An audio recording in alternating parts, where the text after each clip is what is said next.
trip and snapping a 7-game losing streak. Wemby got 27, 14 boards, and 10 blocks at a 122-99 win over those Raptors. Spurs get busy again tomorrow night against the Mavericks. And, oh, by the way, the Cowboys officially hired Mike Zimmer. How good you want to be? From play one to the last play, we fighting. Today's about opportunity and character. We got a chance to come out here and play football. It's a blessing. Hey, every season is full of defining moments. Let's make this day a defining moment for us in our quest. Let's go, baby. This is the Morning Huddle on 94.1 San Antonio Sports Star with Rob Thompson and the managing editor of Blogging the Boys, RJ Ochoa. Now, here are the guys. Hey, everybody, gather up. We got something to talk about. Welcome to the Morning Huddle. He is RJ Ochoa. It doesn't have his title on there, but officially he is known as the managing editor of Blogging the Boys. I am Rob Thompson. Today, I am the director of transitional strategies. I'm strategizing our transition into Tuesday. So please, I've got the do not disturb light on. Don't come knocking on the office doors. Good morning, RJ. How are you? Top of the morning to the director of transitional strategies. I strategize a variety of transitional things and issues into a synergistic effect that will affect many people on a variety of stage sizes. That helps everyone. Yes, honestly. it does. I'm out for the betterment of mankind.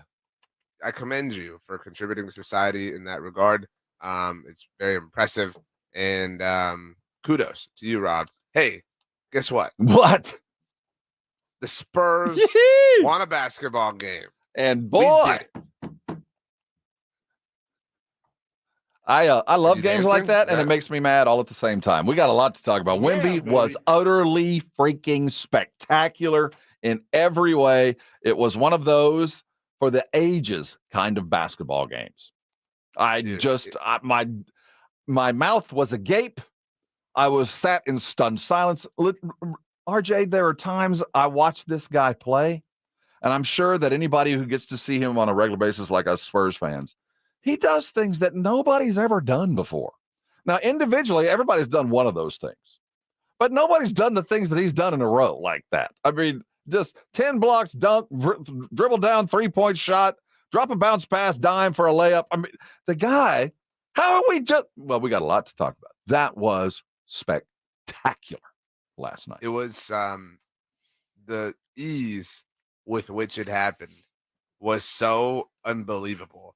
Like I think when we, and we'll contextualize what we saw, but I think when I think of things like that, I think of, we interviewed him last year. I think of Kellen Winslow being carried off the field. I think of like, you must have literally just completely exhausted yourself physically to do this Herculean thing. And Wemby's like, I'm good, man. Where's my science fiction novel so I can go read after this? I messed around, got a triple-double. Just out there doing my thing.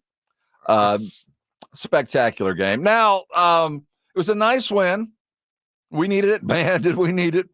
I think as a fan, I needed it almost as much as the players did. Nobody skunks the Spurs on the rodeo road trip. No. All right. So, but let's all keep in mind, this isn't about improved basketball team.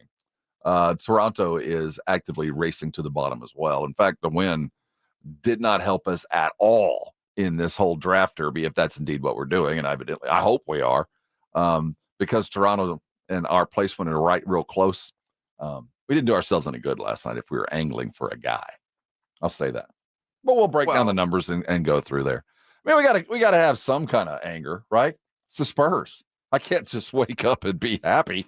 Kind of like the Dallas Cowboys. I can't just wake up and be happy and go, well, at least the coach, maybe, just maybe, there'll be a rock and roll superstar defensive lineman coach as well. Potentially. Wow.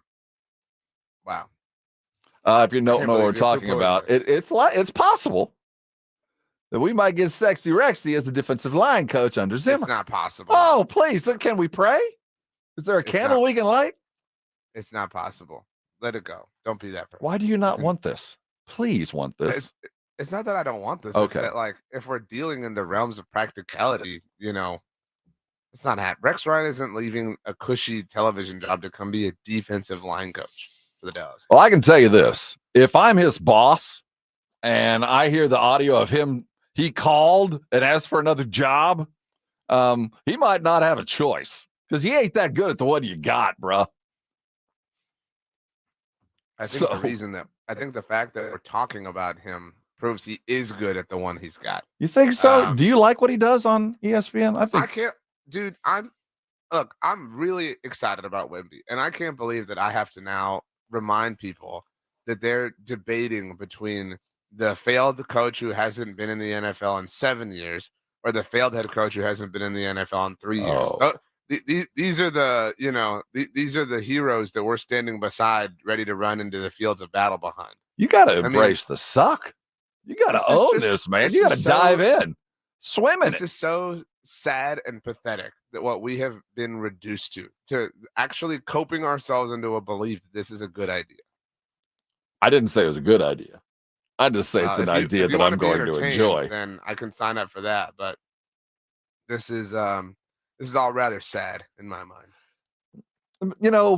Well, yesterday was embarrassing for the Cowboys. Like, to be very, very clear, it was embarrassing. The sequence of hilarity that it was the fallout of how they landed officially on Mike Zimmer as their defensive coordinator. Did you see the next season way too early power rankings? I did. I wrote about them at blogontheboys.com. That's what we call a toss to you. So, and why are you still mad? I read your article. These numbers aren't bad. Could be worse. Could be raining. I mean, they are. The nicest thing I can say about the Dallas Cowboys right now is that they exist. That's it. But they are. I keep going back, and you haven't watched Succession yet, to the Logan Roy, I love you, but you're not serious people.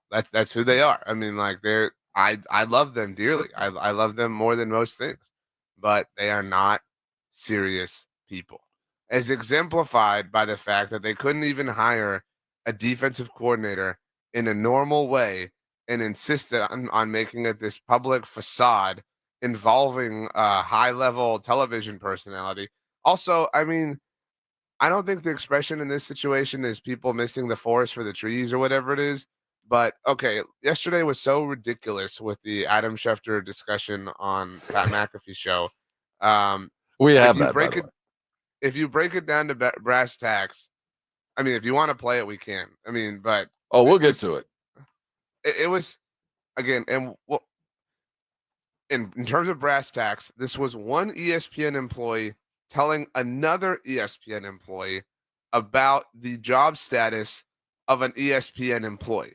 Like, think about that. It was so, and people were like, "Oh, I don't know." No, this is like, do you not realize how greatly ESPN benefited from all of this circus? You mean Monday? News entity that creates its own news, reports the news that they created, and then talks about the news that they created and then ran? That kind of circle?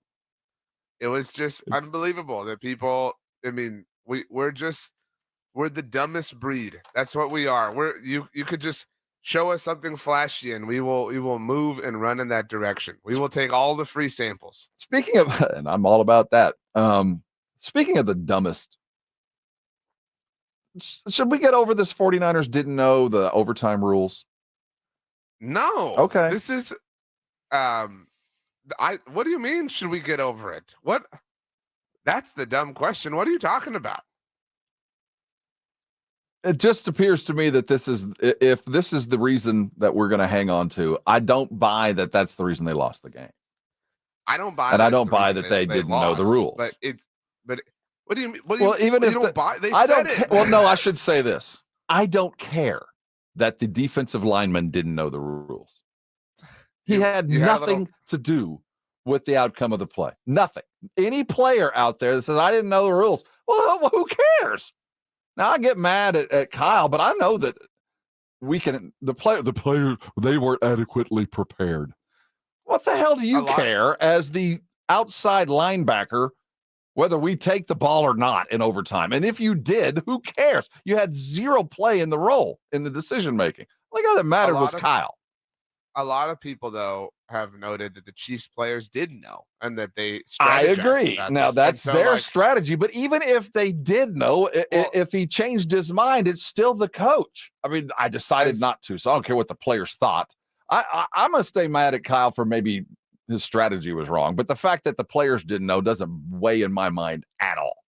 This sounds like a question for the director of transitional strategy, but I do think that there is merit behind the idea that the Chiefs did know and the 49ers didn't. And so, like, again, I'm not saying that was the ultimate difference between who won and who lost, but this is absolutely I'm in no way going to just quickly forgive Kyle for this. Like, that's unbelievable. Oh, I'm not forgiving him, but to me, we're finding there's a lot of reasons they lost the game, and that was part of them. It was a reason, but it wasn't the only reason. That you're so quick to dismiss. I'm not dismissing, but the fact that when players coming out, you're saying should we let it go? I think a player comes out and says, you know what, I didn't realize that when on 2nd and 7, the numbers had told.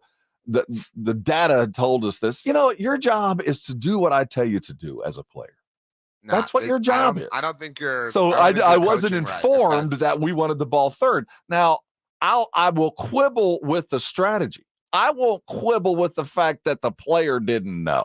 I'm like, I don't care that you didn't know. It wouldn't have been your decision anyway. Now I'll be mad at Kyle, but the fact that he didn't communicate to his team what the strategy was, that's pretty far down the list of my concerns right now. I completely disagree. I mean, the only thing that I think gives you or affords you some saving grace is that Mecole Hardman clearly didn't know either on the Chiefs. He seems to be the only player on the Chiefs who didn't know, which is maybe why they were fine with him leaving in free agency. But and we talked about how the end was kind of anticlimactic, and it was partly so because the dude who caught the game-winning touchdown was like, "Oh, did we win? Cool." Yeah, he was like, "Are we good?" Like. Are we done? Well, who's gonna lie? So, I think we all felt that way. Everybody the whole world kind of went. Is it over? What do you mean we all felt that way? Go back and watch the replay. The entire stadium, after he caught the ball, had to go through their middle Rolodex. Is it over? Or do they get the ball back? There was a second there, a millisecond, where the whole world went and looked and goes, "Is it over?" I mean, seriously. And then we all went, "Oh yeah, it's over." A better gripe here, as opposed to this silly little, exoneration of Kyle Shanahan. I'm not exonerating him. You are exonerating. No, I'm exonerating the fact that he didn't inform his players what my plan is. Now, his plan was flawed. What do you mean? Like, the left guard didn't know that if we go to the end of overtime, we're going to take it third, and I should be concerned about that. I'm more concerned of the decision, the fact that he didn't communicate to his left guard, who has zero say in this. I think that I don't really worry about it. I will say this. It is indicative of a larger problem. It's a small symptom of something that shows up in repeated losses. I will give you that. I think that you are, again, this is a big, small deal. It's a small, big deal. I would put it the other way. No, wait. It's a mediocre. I'm sorry. It's representative of not communicating everything. There you go. If I really wanted to have a hard take about it, I would say it's representative of Kyle Shanahan living in his own mind and trying to do everything himself and thinking he's the smartest person in the room. There you go. And you just shut up and for lack of a better term, shut up and play. I'll handle all the thinking around here. You just go be my football. You go be my chess pieces. I'm the grandmaster, touching you and moving you and pressing the clock when we're done. Because all you have to do is exist in my overall ecosystem of intelligence. I think you defined exactly where the problem lies. We're going to continue talking about who you just defended and who you. No, I'm not defending. I have a lot of issues with the decision. You said it. I don't think that it needed to be communicated to the practice squad. I don't think that when the Chiefs come out and say that, yeah, you know why? Because you've been there enough times to have had to have done that. Players who said they didn't know the rules were Kyle Juszczyk, who's one of the leaders on the offensive side of the ball, and Nick Bosa, who is the best player on defense. Further, you guys are professionals. I'm paying you millions of dollars. I have to teach you how to read. I have to give you the rule book. I'm not saying that they don't deserve any blame themselves, but we didn't know. At the end of the day, I blame Kyle the most for that. I do. But I don't blame the fact that Bosa didn't know on the loss. What the hell do you have to say, Nick Bosa? Just go get the quarterback. Or do as you did and sacrifice stats to play great defense, which he did. I am so happy that these dudes are in a blender of hell right now. They're just like, that they're having to answer questions about rules and who knew what and who taught what and who said what. Oh man, it is just, as a bitter Cowboys fan, it is so enjoyable. Mike is saying, welcome to the party. We are going to talk about the situation there on the Gold Coast with the Gold Standard Network's very own Rob Stats Guerrera. Had a chance to meet him at the Las Vegas Super Bowl. He's a good guy. We can't wait to have him back because they're in the blender, and as Cowboy fans, it's fun to watch. Hey, coming back, though, the news of the year, the week, of the day is Wemby did something nobody has done before. And the last guy to even do something like that also had silver and black, a triple-double and 10 blocks. Let's look at it in the historicals perspective as the Cowboys finally take one on the rodeo road trip. Wemby is what we thought he was, at least last night. That's next. You're on 94.1. San Antonio Sports Star. I want to tell you real quick about the Institute for Functional Health and Dr. Jacob Torres. Let me tell you, last week going to the Super Bowl was a beatdown, but thank goodness I'm down nearly 70 pounds. I can't imagine doing what I did last week in the shape I was before I walked in and met Dr. Torres. I was tired. I was sore. I wasn't thinking straight. All the things that go along with being overweight. I didn't get enough sleep because of sleep apnea, wake up with brain fog, overly caffeinated, always sleepy and a little bit cranky, all rolled into just generally bad disposition. You know, I meet Dr. Torres and he says, you know what, you don't have to live this life. Even if you tried before, there are ways to lose weight that you might not have had. Plus, I'm going to motivate the heck out of you so you start seeing the benefits. And once you start seeing the benefits of losing weight, man, it gets a whole lot easier. That's what I want for you. If it's time for you to lose weight, if you've been told you better or there's medication on the horizon, pre-diabetes, is that part of your lifestyle right now? All those can be fixed with a simple alteration in your diet. You start losing weight, suddenly things get easy. Call Dr. Torres. You're going to find out what I know. He's such a great communicator. The number is 210-468-1891. The website is iffhealth.com. Listen to me close. If it's time, you know it is. Resolve to make a difference and hire a coach that'll take you there. That's Dr. Torres and the IFF. Call him today. Change your life. I know you're going to thank me later. 94.1 San Antonio Sports Stars Spring Golf Classic is set. Monday, March 25th at Golf Club of Texas. With plenty of prizes, including a shot at $50,000 in a trip to the big game. Go to sasportstar.com and get signed up. A 4-person scramble, $120 per player to join, or a group of 4 can sign up together for $400. It's the San Antonio Spring Golf Classic, benefiting the Will Smith Foundation. Monday, March 25th, presented by Flight by Yingling and 94.1 San Antonio's Sports Star. Tax day is coming. Oh, no. But if you sign up for Robinhood Gold's IRA with a 3% match, you can get up to $195 for the 2023 tax year. Oh, yeah. Sign up at Robinhood.com/boost by tax day to get the biggest contribution match on the market. Subscription fees apply. Investing involves risk. 3% match requires gold for 1 year from first match. Must keep IRA for 5 years. Robinhood Financial, LLC, member SIPC. Can I get a weight reading on the cat in exam 3? Zuri needs a new vet tech after their current one literally moved to a farm. But finding an ideal replacement takes some training. This is like herding cats. Indeed can help them hire great people fast. I need Indeed. Indeed you do. Schedule virtual interviews and talk to candidates right from your employer dashboard.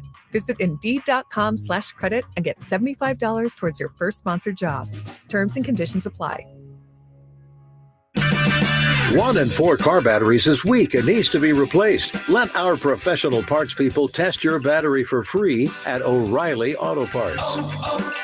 O'Reilly Auto Parts. Some people just know the best rate for you is a rate based on you with Allstate. Not one based on the driver who treats the highway like a racetrack and the shoulder like a passing lane. Why pay a rate based on anyone else? Get one based on you with DriveWise from Allstate. Not available in Alaska or California, subject to terms and conditions. Rates are determined by several factors, which vary by state. In some states, participation in DriveWise allows Allstate to use your driving data for purposes of rating. While in some states, your rate could increase with high-risk driving. Generally, safer drivers will save with DriveWise. Allstate Fire and Casualty Insurance Company and affiliates, Northbrook, Illinois. O'ReillyAuto.com is just a click away. Order online and pick up at your local store. Visit O'ReillyAuto.com. O'Reilly Auto Parts. Attention all homeowners. Do you know when to replace your windows? Feeling too hot or cold? It's time to replace. Fog between the glass? Time to replace. Spending too much on expensive energy that literally goes out the window? It's definitely time to replace. If you've put off replacing windows in your home because it's too expensive, here's great news. You can now get a free in-home window consultation and free price quote from Renewal by Andersen, the company with the most 5-star reviews among leading full-service window replacement companies. And right now you can save $359 off every window and $887 off every door. Just call 800-721-9205 for your free consultation on top quality affordable windows or patio doors for no dollars down, no payments, and no interest for a year. That's right, you don't pay a dime for an entire year. Plus save $359 off every window and $887 off every door. But hurry, these big dollar savings end this month. Call 800-721-9205 right now. Don't wait. Call 800-721-9205. 800-721-9205.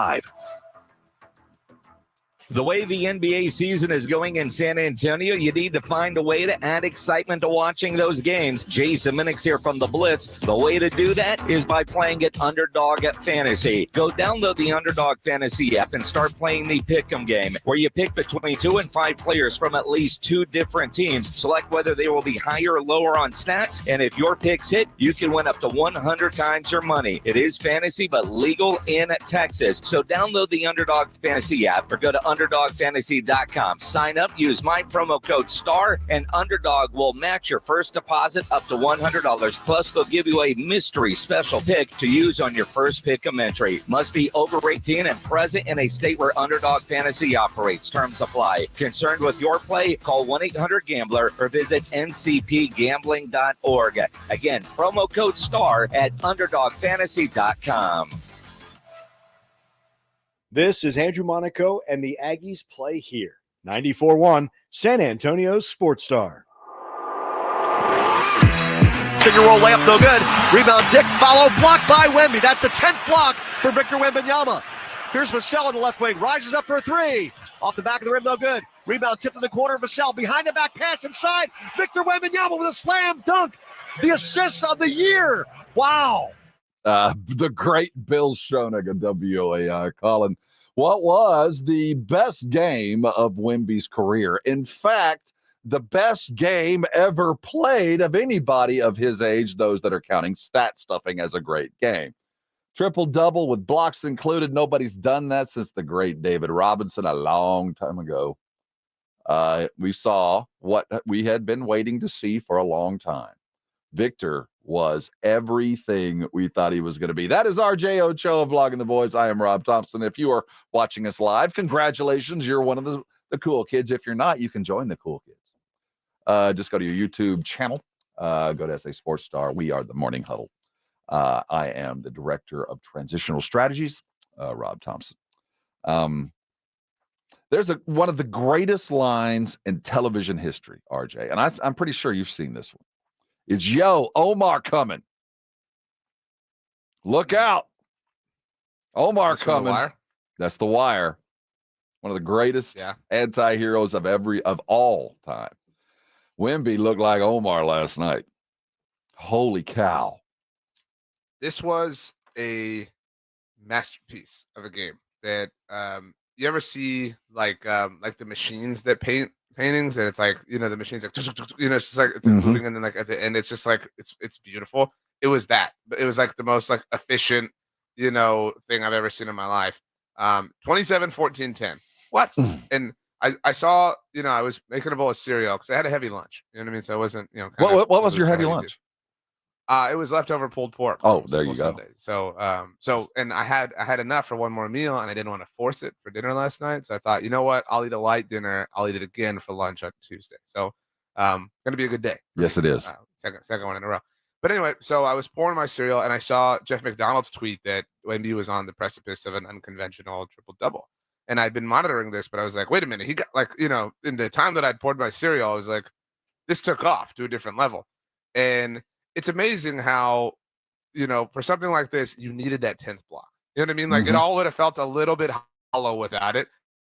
And that one of all was just incredible and also effortless at the same time. It's just amazing how Wemby kind of moves and fluctuates in that sense. What we saw was historic. And there's a lot of ways to contextualize this. This was my favorite. We were chatting about this in the Sports Star chat group. So Wemby went 27, 14, 10. That has only happened 12 times in the history of the NBA. All right. Only 12 times. Now, Hakeem did it 3 times and Kareem did it 4 times. So it's not 12 individual people. It has happened in 12 instances, but it had not happened in 16 years. The last time that we saw 27, 14, 10 specifically at those minimum thresholds was Dwight Howard in 2008. Did it against the Thunder, and he did it, Rob, and guess how many minutes? It wasn't 28. Well, it's 29 for Wemby to be, Or, well, fair. okay, I was going to say it wasn't better. But, No, the typical stat line, normally those kind of lines come in overtime, in fact. So I'm going to say 30. It was 38. 30, that's much more appropriate. Yeah. The fewest minutes that anybody who had ever done this before, and a lot of people pointed out that the last rookie to do it before Wemby was David. David did it in 35 minutes, but even then, too slow for Wemby. Wemby did this Herculean thing in 29 minutes. What? That's impossible. It's actually impossible to do what he did last night in a span of 29 minutes. It doesn't make physical sense. I know they didn't keep the stats like they do now when Wilt was playing. But, Wilt was this, now as we look back, was this mythical beast. He's a White Walker. I mean, this thing that the old people tell us about, no one's ever seen. Winter's coming. Wait till you see something like Wilt. Because he was so remarkably, the joke about playing against plumbers and electricians, it wasn't entirely true, but he was so markedly better. When you see his numbers, you almost have to discount them. But when you see Wemby do things that Wilt was doing against better competition, against guys that are as skilled as anybody who ever has been, you start to put it in context. So this guy is different. And I don't want to get to the negative side of what we saw last night, because there's always going to be where is that again? Because no one can do that every night. Can they? Why not? I mean, some of this stuff is ridiculous. I mean, and impossible. He had 6 blocks in the third quarter alone. I mean, that's just it's the most by any player in a quarter this season. I mean, so am I, is anybody expecting 6 blocks a quarter? No. You know what I mean? That's even this, what we're talking about here. 10 blocks a game is really, really, really difficult to pull off. You know what I mean? 6 blocks in a quarter. That's every third possession. He's sending it out. I mean, it's just, and some of that is a matter of circumstance. Like some of it is just you're the benefit of the game working out in your favor, so to speak. Like some of that is it can only happen. This kind of thing can only happen if a certain series of events unfolds in the exact sort of way that it has to. So you can't say that can happen, but this domination can totally happen all the time. I mean, there's from a physical perspective. I mean, that's who he is. He has that physical advantage over the field. There's no reason to believe. Now, can we get the Showtime Lakers behind the back pass to set him up, all the time? No. But those things kind of come like when you break down the door of moderate, mild success, all those things tend to follow. And so they can be great. We're seeing it. I mean, again, I wouldn't say last night's an example of team-wide greatness, but that dude is there and can be there on a nightly basis. You brought up the assist that Devin had, the behind the back, Sports Center assist. That, while it was beautiful, I think needs to be an indicative thing that kind of highlight we should start expecting. If, we've been mad at Devin for the last couple of days, for about a week, for thinking he is something that he's not. And, that kind of pass is exemplifying kind of the thing that we want to see. Dude, there's enough room on that stage because Devin had a hell of a game. Devin had a Scottie Pippen, you choose the second of throughout NBA history kind of game, the kind of game that we don't get, that you don't in basketball. But he's always going to have to respect the fact that when things happen, Victor's always going to get the first interview. always going to get the first highlight, always going to be that guy. And if once Devin accepts that, and you can still be a star, look at what you did. You made SportsCenter too. So of the list that I read off, or the stat that I searched, I mentioned Hakeem's on this list several times. Kareem's on this list several times. You think they didn't play with with ballers? You know what I mean? Right. Like you think they didn't have setup men? And like that is so minimizing to just, say setup men. But like, you think they didn't play with some bad dudes? Like Wemby is obviously who he is, but he needs greatness around him. You can be the greatness around him, and that doesn't minimize who you are, the greatness that you can ultimately have. Now, I will say the behind the back thing was super sick and super awesome, and like awesome to look at now. But that's the kind of thing where it's like, you got to be reckless enough to, take the final shot of a game that belongs to Wemby in order to pull something off like that. Like that's just, it's a little bit of a reckless thing to try. But because it worked, it's super awesome. Let's also put this in context. They beat a Toronto team that is racing to the bottom as fast as anybody in the NBA. But hey, it's a good win, and the Mavericks are coming. Now, when you see what we saw last night, and we say Omar coming, why isn't Omar already here? We'll talk about the other side of expectations. Why are there only 11 wins when we have that on our team? Let's talk about that next. He's RJ. I'm Rob, the Director of Strategic Transitions, and you're on 94.1 San Antonio Sports Star. It's the Blitz with Jason and Joe. Afternoons at 2. Coming up on the Blitz, the Spurs were in Toronto last night. Were they able to snap that 7-game losing streak? We're going to be talking about that. Plus, Mike Zimmer, officially the Dallas Cowboys defensive coordinator. Shireen Williams from Pro Football Talk will join us at 5:15 to discuss. The Blitz starts at 2. The Blitz with Jason and Joe. Afternoons at 2 on 94.1 San Antonio Sports Star. Buyers Barricades is proud to provide traffic control, rental, and sales for work zones and events in the San Antonio area and beyond. Buyers Barricades, the Texas authority in barricade rental. Learn more online at buyersbarricades.com. That's buyersbarricades.com. Let our team keep your home running comfortable and worry-free. Call on Mr. Electric for all your electrical needs. 210-248-2026. Or get a hold of us online at mrelectric.com and enter your zip code. License number TECL 34221. Hey, poker players, the Big Blind is open. With a true Vegas feel, the Big Blind is the premier poker room in San Antonio, featuring an upscale environment catering to players from all abilities. Whether you are seeking high-octane tournaments or lively cash games, the Big Blind has a game for everyone. The Big Blind at 281 in Redland Road, just down from the Rue Pub, offers daily cash games to daily, weekly, and monthly tournaments. Learn more online at thebigblindsa.com. The Big Blind at 281 in Redland Road. Look around.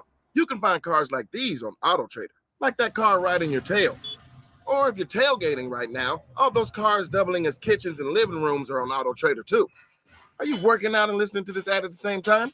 Well, multitasking pro, cars like the ones in the gym parking lot are for sale on AutoTrader. New cars, used cars, electric cars, maybe even flying cars. Okay, no flying cars, but as soon as they get invented, they'll be on AutoTrader. Just you wait. AutoTrader. My friend and I are taking a trip to Mexico this year, but neither of us speak Spanish. So we downloaded Babbel and started learning Spanish fast. Want to start getting conversational in another language? In as little as 3 weeks, Babbel's quick 10-minute lessons were designed by language experts to be the most efficient and effective way to learn a new language. ¿Cómo te llamas? ¿Cómo te llamas?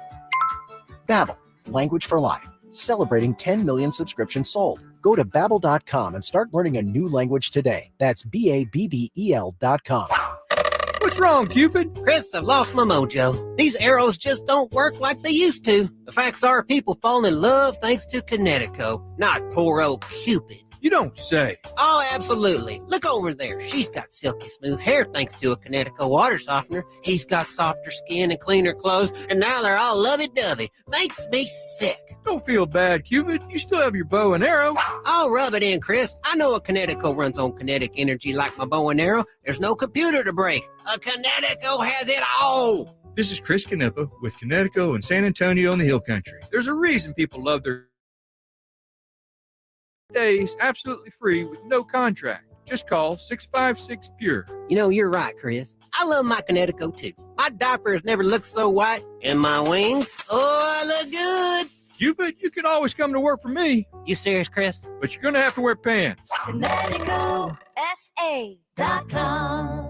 Guys, did you know your testosterone level impacts your energy, libido, sleep, weight, hair loss, mood, and even ED? And right now, Revive Men's Health San Antonio will check your testosterone for free. They've helped thousands of men since 2011 feel and perform better. They're so confident they can help you, they even guarantee it. Schedule your free testosterone test, exam, and consultation today. Call 210-615-7777. That's 210-615-7777. Or visit revivemenshealth.com.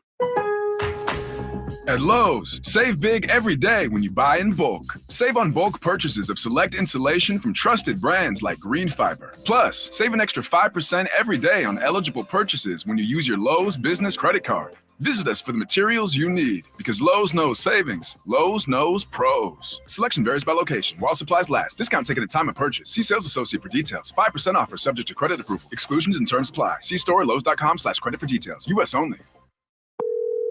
Thanks for calling Discover. This is Gabby. Hey, Gabby. It's Jennifer Coolidge. Hi. I'm so glad I reached you at 2 a.m. Oh, of course. Anyone with a Discover card can call and talk to a real person 24/7. Now, how can I help? Yeah, I used my Discover card to buy these yellow pleather pajamas, and I'm just not sure I'm pulling them off.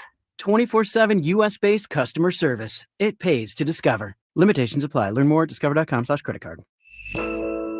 Folks, there's nothing romantic about home repairs, but when your plumbing has lost that love and feeling and your AC is about to achy break your heart, call Quarterman Plumbing, Heat, and AC at 210-651-5899. We'll fix the issue fast at a great price with a servant spirit. Joel, this is a special Valentine gift from me to you. Yeah, but why are your arms red? I got a deal on this plant for your office. That's poison ivy, Nigel. It's what? Quarter Moon Plumbing, Heat, and AC. 210-651-5899. License number M16004. DACLA 000743458. This is Jason Lennox, and you're listening to the home of the Texas Rangers, 94.1 San Antonio Sports Star. Thanks, Jason. It's the Huddle, the morning version of the Huddle, the morning Huddle. He is RJ Ochoa, my partner in crime. I'm Rob Thompson. We're glad you're with us. If you had your regional RSN on, or were watching it on your device, wherever that might be, you saw the Spurs take control early. A game they walked in and pretty much led wire to wire. It was the most complete game they've played since I don't know when. I mean, they didn't get. I saw in our group text RJ about it was the beginning of the fourth quarter, and Minix, I don't even think the Spurs will screw this up. Yeah, well, and somebody, maybe it was you, is like, the fact that it's possible. Is, no, that was Minix comeback. The fact that it's possible is also something that we have to bring up, because it was possible. We were waiting for what has been the consistent collapse. The fact that they continue to press the gas. Now, remember, we're playing the Raptors that really didn't have a whole lot of incentive to win either.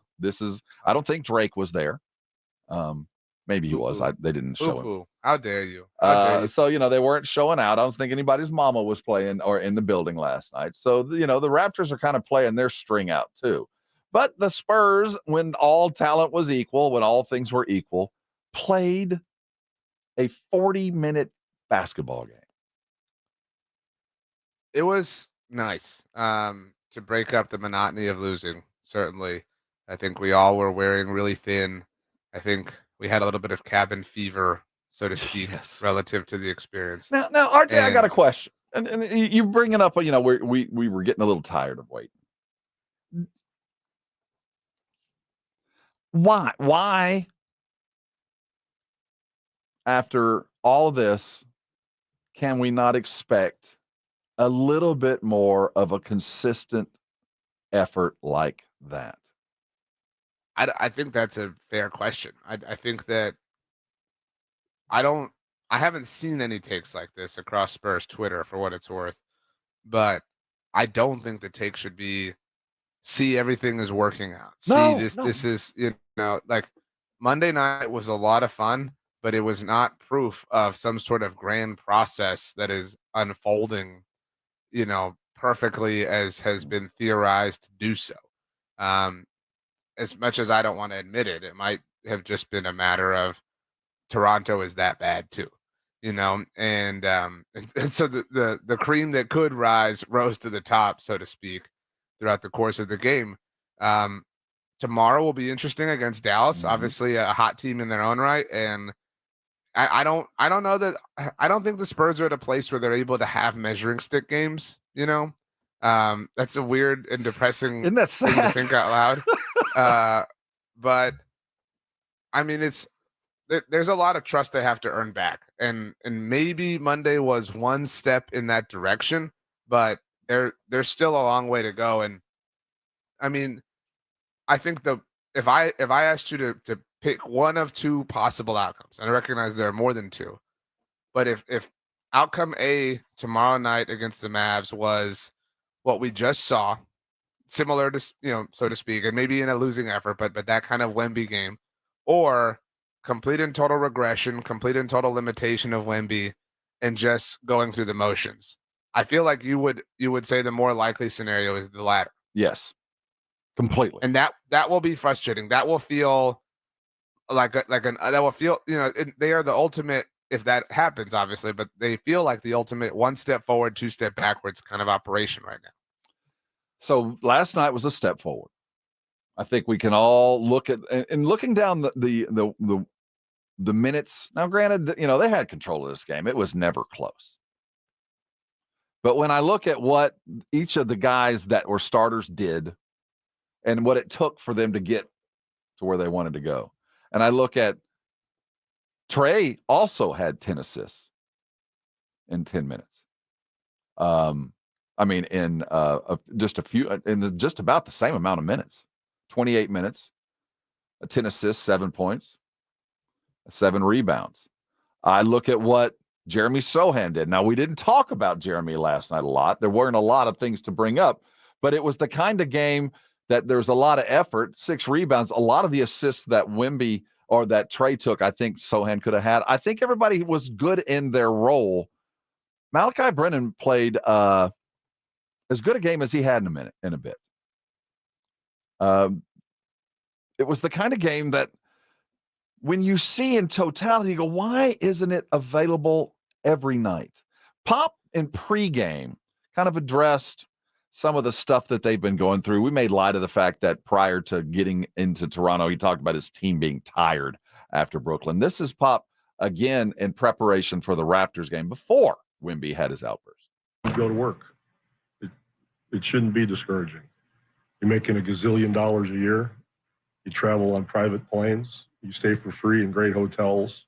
It's the easiest job in the world. No reason to hang your head, feel badly, feel sorry for yourself. Personally, I depend a lot on the character of the guys. If they don't understand that, that's not really somebody I want in the program as the future comes about.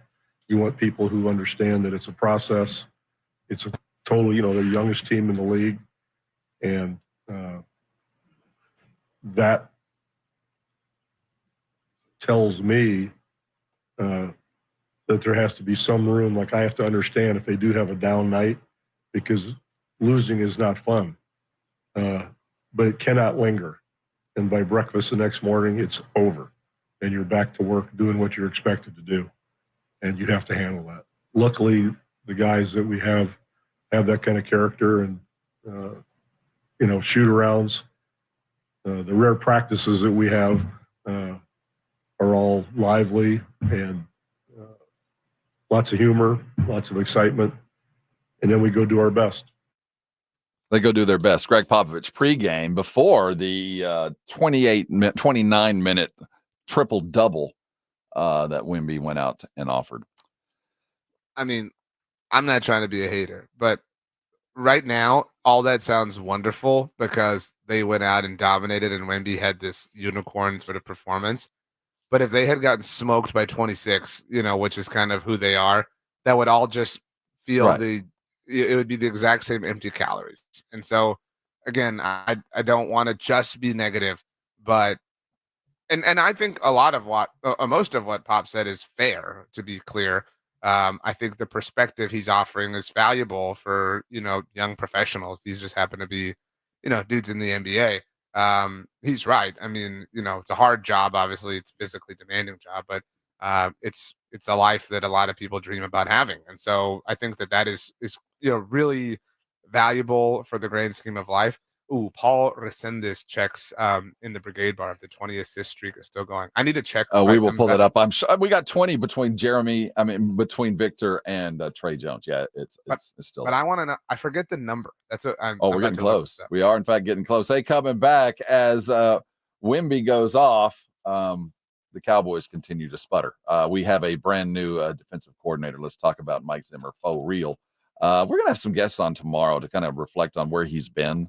What the thoughts on his exit. Tomorrow is Zimmer Day. Yeah, well, his exit from Minnesota, and we'll go all the way back to Cincy to look at what Mike Zimmer was as he prepared for his ultimate goal, and that was to be defensive coordinator of the Dallas Cowboys. We're talking Cowboys next. We're so glad you're with us. This is the Morning Huddle. He is RJ Ochoa. I am Rob Thompson. This is 94.1. We'll be right back.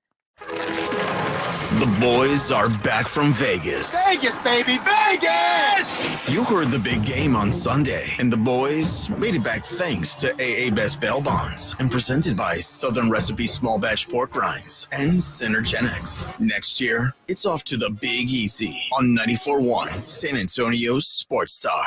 I always wanted to learn Spanish, but I never thought I'd have the time. Then I discovered Babbel. Babbel's lessons are fun. They only take like 10 or 15 minutes, and in 3 weeks, presto, you're starting to speak another language, like magic. I love that Babbel's lessons aren't just robots talking. They're voiced by native speakers, so you get the pronunciation just right. If you want to learn a language, there's no faster, easier, better way than Babbel. Babbel. Babbel. Go to Babbel.com and start learning a new language today. That's BABBEL.com.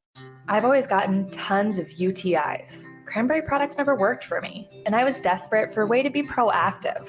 I'm Jenna Ryan, CEO and founder of Eucora. We've worked with doctors to develop effective urinary tract health products. Just mix a packet of Eucora with water and drink it when you need support, like right after intimacy. Eucora is helping over 100,000 women stay healthy. Ready to join them? Get 30% off at eucora.com/radio. That's UQORA.com/radio. It's O Rewards Bonus Points Month at O'Reilly Auto Parts. Shop in-store or online to earn points and get rewarded at O'Reilly Auto Parts. O'Reilly Auto Parts. Get ready. This week, Staples has deals so good, you're going to want to sit down. Are you sitting? I'll wait. Great. Right now, during Staples Sit-a-thon, you can save up to $180 on select chairs. That's up to $180 off desk chairs, up to $180 off computer chairs, and up to $180 off gaming chairs. So hurry into Staples now for the Staples Sit-a-thon and grab a seat or two. Ends 3/2. In-store only. See associate for details.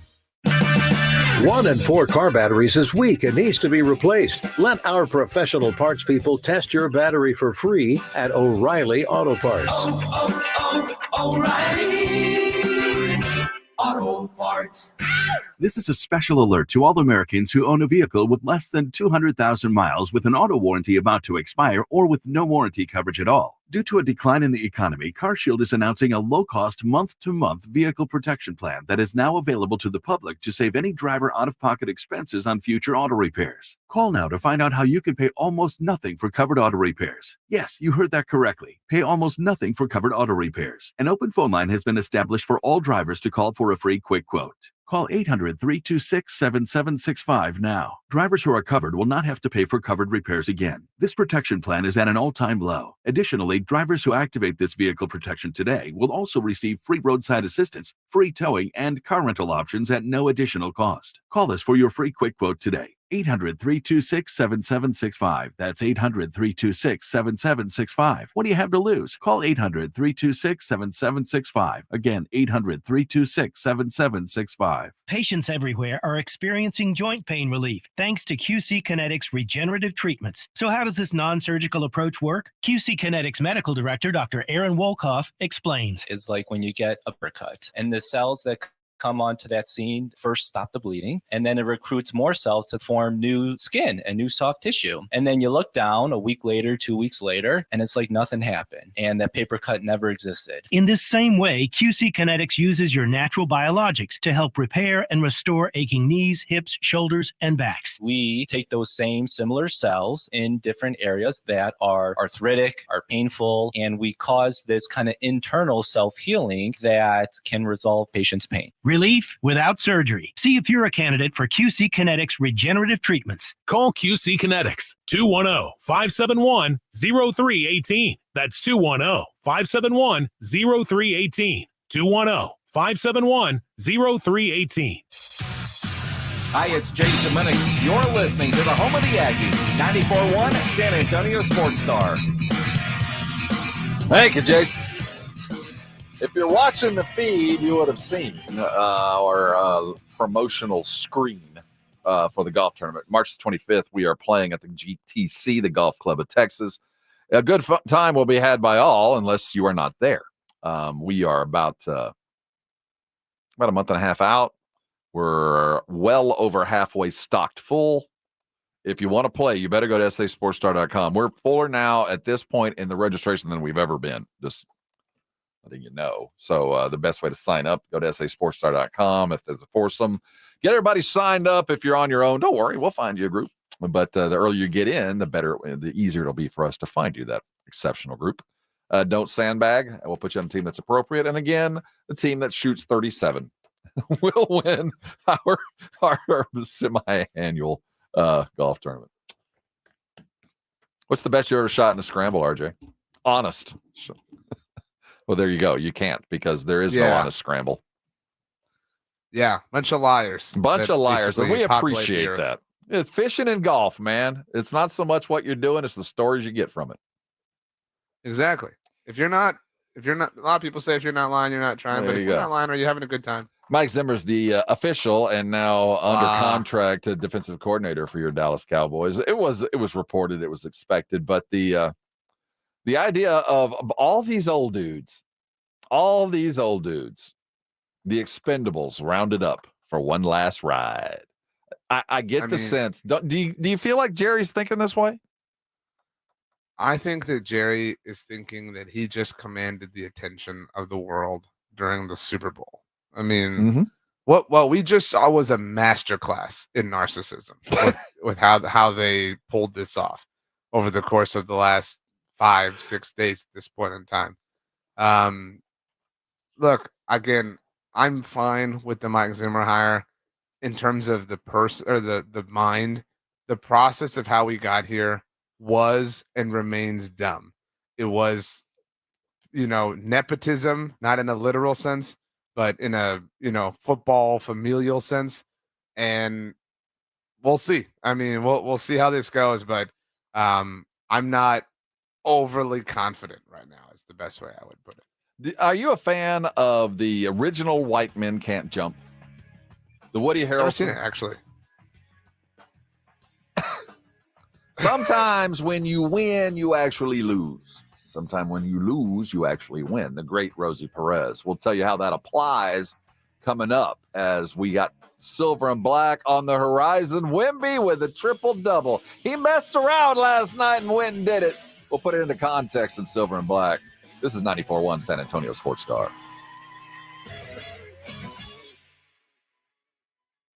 94.1 San Antonio Sports Star Spring Golf Classic is set. Monday, March 25th at Golf Club of Texas. With plenty of prizes, including a shot at $50,000 and a trip to the big game. Go to sasportstar.com and get signed up. A 4-person scramble, $120 per player to join, or a group of 4 can sign up together for $400. It's the San Antonio Spring Golf Classic, benefiting the Will Smith Foundation. Monday, March 25th. Presented by Flight by Yingling and 94.1, San Antonio's Sports Star. Over the past decade, the Roo Pub has proven to be the best place to watch games with those 3 massive 170-inch screens and TVs all around. All the games, all the UFC fights, and when you show up at the Roo Pub, show up hungry. The food is fantastic. Open daily at 11. Great for lunch, great for dinner, great for late at night, and certainly the best place to watch a game.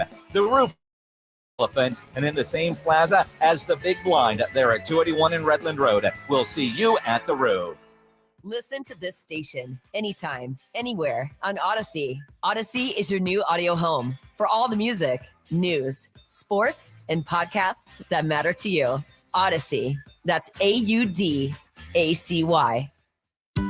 Hi, it's Jason Minix from The Blitz. Guys, Synergenics can help conquer your New Year's resolutions. Do you have lack of energy, motivation, and possibly low libido? These could be caused by low T levels. At Synergenics, they exclusively specialize in testosterone treatment and make it quick and easy to get your levels checked. And at Synergenics, you will get your results back at your first visit. To book your appointment, go to fixmylowt.com. That's fixmylowt.com.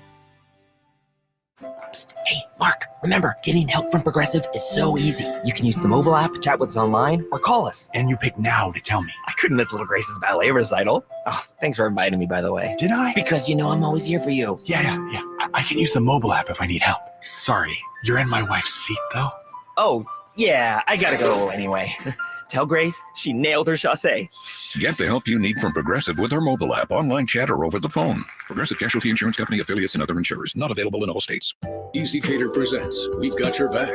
Up Singers. Backing you up. So I order food on EasyCater for a meeting with a new client in Jackson. Gotta feed clients in Jackson. On my way to the airport, it hits me. The client is actually in Jacksonville. Feed clients in Jacksonville. Oopsie. So I call EasyCater. Nina picks up right away. Gonna fix it for you. She called me right back and said you're all set. Nina fixed the Jackson accident. Jackson?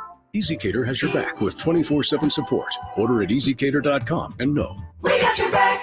Hey, poker players, the Big Blind is open. With a true Vegas feel, the Big Blind is the premier poker room in San Antonio, featuring an upscale environment catering to players from all abilities. Whether you are seeking high-octane tournaments or lively cash games, the Big Blind has a game for everyone. The Big Blind at 281 in Redland Road, just down from the Roo Pub, offers daily cash games to daily, weekly, and monthly tournaments. Learn more online at thebigblindsa.com. The Big Blind at 281 in Redland Road. Guys, did you know your testosterone affects everything in your system, including how you feel and perform every day?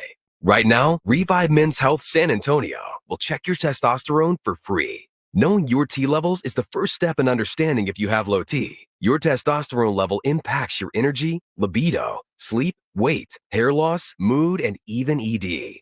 Maintaining an appropriate T level can change your whole life. Most men start to see changes in their hormone levels in their 30s. Experience and results matter. So what are you waiting for? Get your T levels checked today by local, experienced, and trusted men's health experts. They've helped thousands of men since 2011. They're so confident they can help you, they even guarantee it. Call Revive today and schedule your free testosterone test, free exam, and free consultation. Call Revive Men's Health at 210-615-7777. That's 210-615-7777. Or visit ReviveMen'sHealth.com.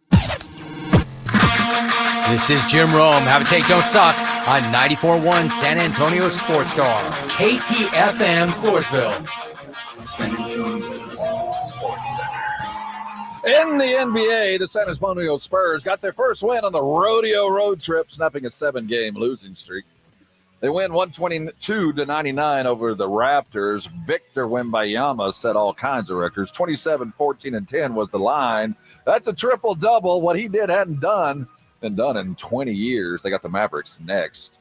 Made it official in the Cowboy land. Mike Zimmer is the defensive coordinator for 24. Goes behind the back here. Oh, little sidestep and a jam by Wembenyama. Oh, it's knocked away by Wembenyama. This is the Morning Huddle on 94.1 San Antonio's Sports Star. with Rob Thompson and the managing editor of Blogging the Boys, RJ Ochoa. Now, here's Rob and RJ. Good morning to you. Huddle up. We got something to talk about. It's the morning huddle. He is RJ Ochoa. I am Rob Thompson. Every day at 7, we do it. We talk silver and black. Join us in any way that you can. You can reach out via the scrolls there in our YouTube feed. That's easy. Or you can just text us at 656-3776. That's easy too. You got something to say about what you saw last night as Wemby broke the likes of we haven't seen before. A triple-double in under 30 minutes. In fact, he did it in 28 minutes, or 29 minutes, I guess. And more importantly, I guess, the Spurs now have 11 wins. Hey, baby. Perhaps more important than that, by the way, I thought when you were offering the text information, you were just going to give your personal phone number. Well, you can. Yeah, most people have it. I made a mistake about 4 years ago. Somehow my personal phone number got put out on Facebook. A lot of people have it. I didn't mean that to happen, but it did. I have a Spurs thing to say, but quickly. I would say about 5 years ago now, the Dallas Cowboys obviously televised their whole draft. Oh, yeah. And they had like a landline phone, and they accidentally left the number like on a label at the bottom of it. And a lot of people zoomed in and were calling them during the draft. And we're like, "Hey, Steven, do you know who the players are?" You have any idea? It was funny. But anyway, we had a question before the end of the last hour from Paul Resendez in the Brigade Bar. Everybody subscribe to us on YouTube, SA Sports Star. Pay the like tax. And of course, I got a Morning Brigade gift here at the end of this. And they get to pick. So they get to pick a show, whoever wants it. We always, I know we're obsessed with names, but we got to come up with a name for the brigade, like a brigade bounty. You know what I mean? Something like anytime there's something to give away, it's like we got something. The brigade booty. Part of the brigade bounty. That's up to you if you want to go that direction. But we had the question from Paul: is the 20+ assist streak still going? Yes, it is. I'm happy to report, Rob, that after Monday night, the San Antonio Spurs, your San Antonio Spurs, my San Antonio Spurs, our collective San Antonio Spurs still have the active streak, 112 games with 20 or more assists. Now, I will say the Indiana Pacers right on our heels. They're at 109. So not a lot of breathing room, but the all-time record is 120. So the Spurs now very much within striking distance of this record. If you want to call it that, but they're 9 games away from holding it outright by themselves. They take down the Raptors, who have been trade partners with the Spurs. We got to see Jakob Poeltl last night. It's pleasant, I suppose.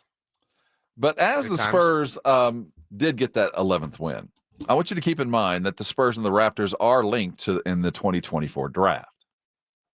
Now, if that draft pick that we are waiting for from Toronto back in the Poeltl deal lands in the top 6, Toronto gets to keep it.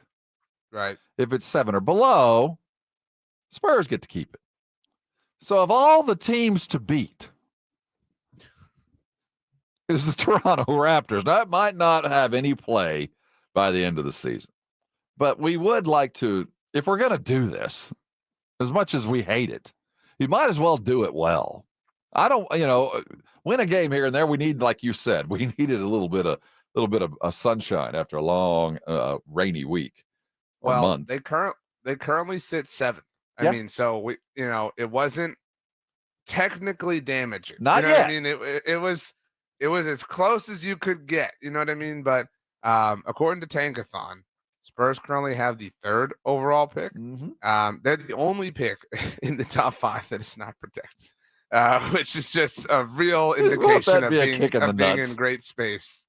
But nevertheless, Memphis is at 6 outside of these protections, and then Toronto, aka our pick, is at 7. Yeah, Houston has Brooklyn's pick right behind it. So Detroit, Washington, San Antonio, Charlotte, Portland, Memphis, San Antonio again. So it's possible, as we sit, if things shake out, 2 in the top 10.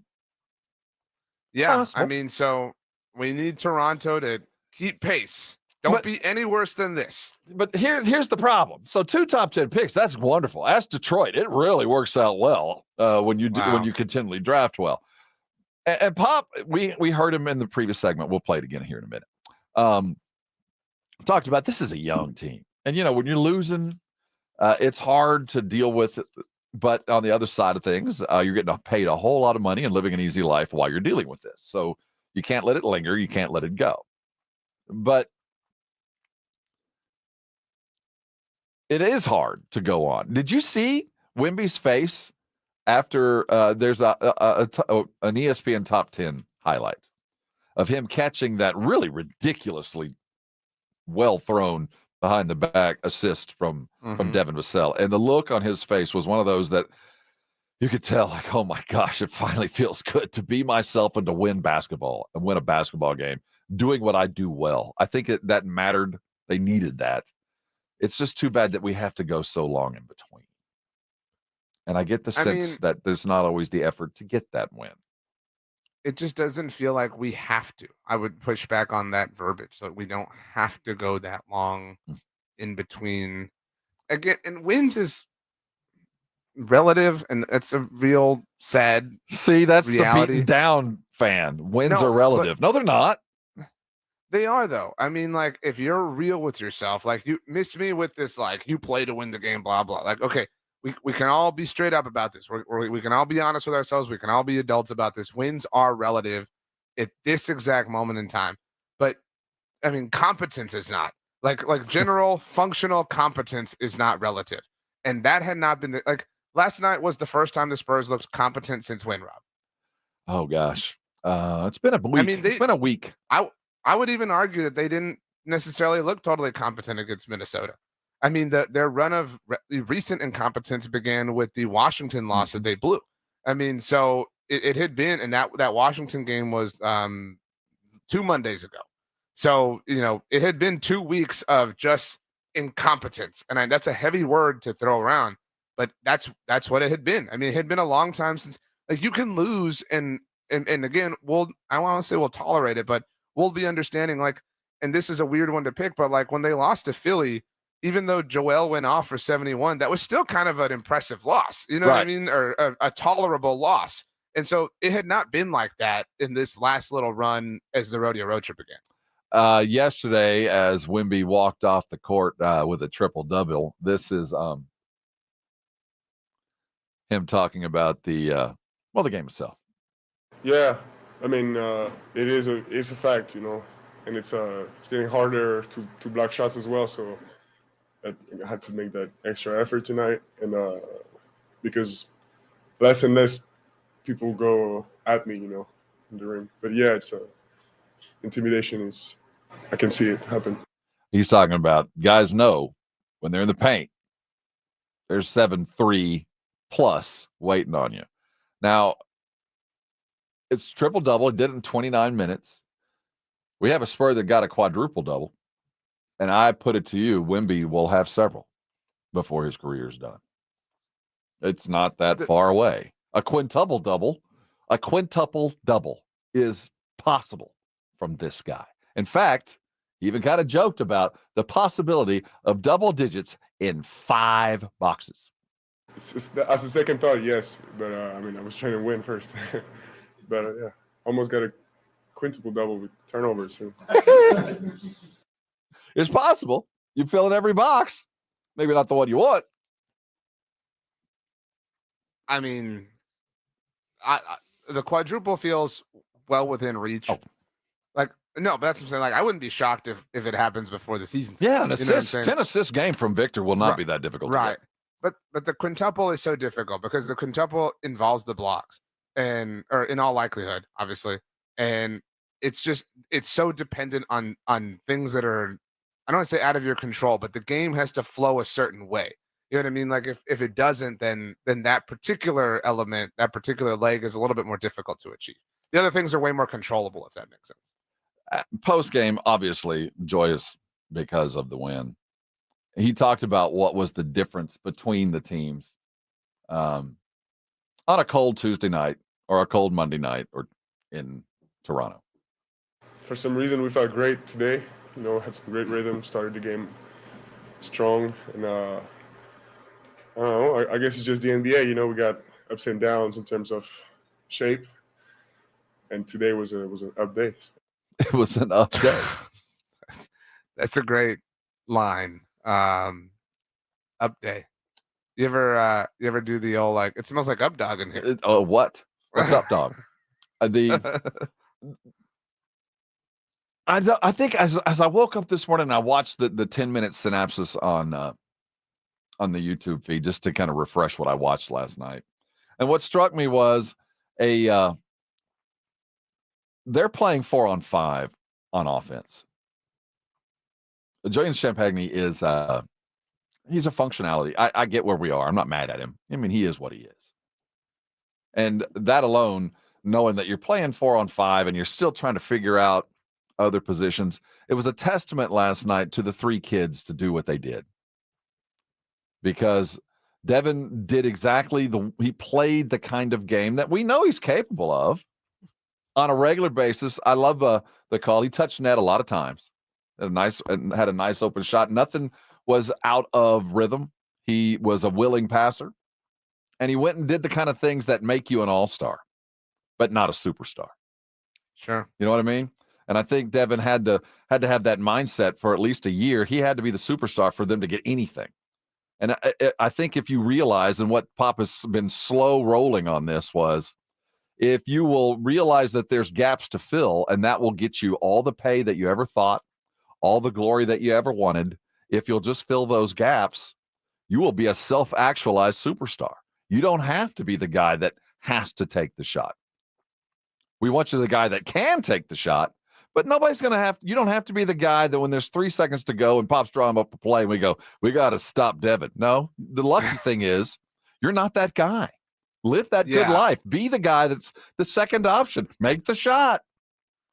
Yeah, no one thinks it's Devin Vassell time like Devin Vassell. You know what I mean? Right. Type thing. And but to your point, I mean, to everyone's point, I mean, this is how the team moves and flows better. Like last night, do you know how many of the Spurs 5 starters had a positive plus minus? No, I haven't. I don't. That's the last stat I look at. But I would imagine with a lot, all of them, I would imagine they were never behind. It's a good feel stat though, like a good kind of like maybe not feel, but like reverse feel. Like it helps you kind of like, oh, that checks out. Just guess of their starters, how many had a positive plus minus? It'd be hard to, because we're talking about fluctuations in the lead and not a lot. I would say 4 of the 5. 4 of the 5, yeah. Exactly. Devin at plus 17, Wemby at plus 20, Jeremy only at plus 13, Trey at plus 22, Keldon at plus 27 off the bench. I mean, your boy Chetty with plus 11. I mean, this was total, complete team basketball. And why? Because we didn't have Devin Vassell time. You know what I mean? Like, this is a real bold idea, I recognize, but maybe flow through the like all-world, international superstar that is on your team all of a sudden. That it kind of helps out. It seems so easy, and we've also been. It's easy to jump on Devin for what he said and what he did in a game that they probably could have won if they'd have done what was appropriate at the time. But getting from there to this and understanding where you fit in the offense, I find so absolutely frustrating. So why? I mean, beyond the obvious, but I mean, because last night, I think what happens in a lot of games is the moment that things get tough, the moment that the teams rally that we play against, normally it's third quarter or late in the, when there's this transition time, the Spurs have managed to start fast most nights. They're not awful out of the gate. They normally start out, and by the end of the first quarter, rarely are they out of the game. I would say rarely is a game out of hand. Right. That's why last night felt weird too, because it was so out of hand for the Spurs early on, which is obviously a feeling we're not accustomed to. Their win probability, Rob, reached north of 50. Let's see here, with 9:47 left in the second, and they never looked back. Think about that. Like that. That's insane. We haven't seen that outcome that early in a Spurs game in a long time. And it was nice to watch a Spurs game. You go, they'd really have to screw something up to lose this one. And they would have to change the rules of basketball literally to lose this game. And not understand that the rules had been changed, which is a whole other subject. But to get where they got was so easily done and smooth. Listen to Pop.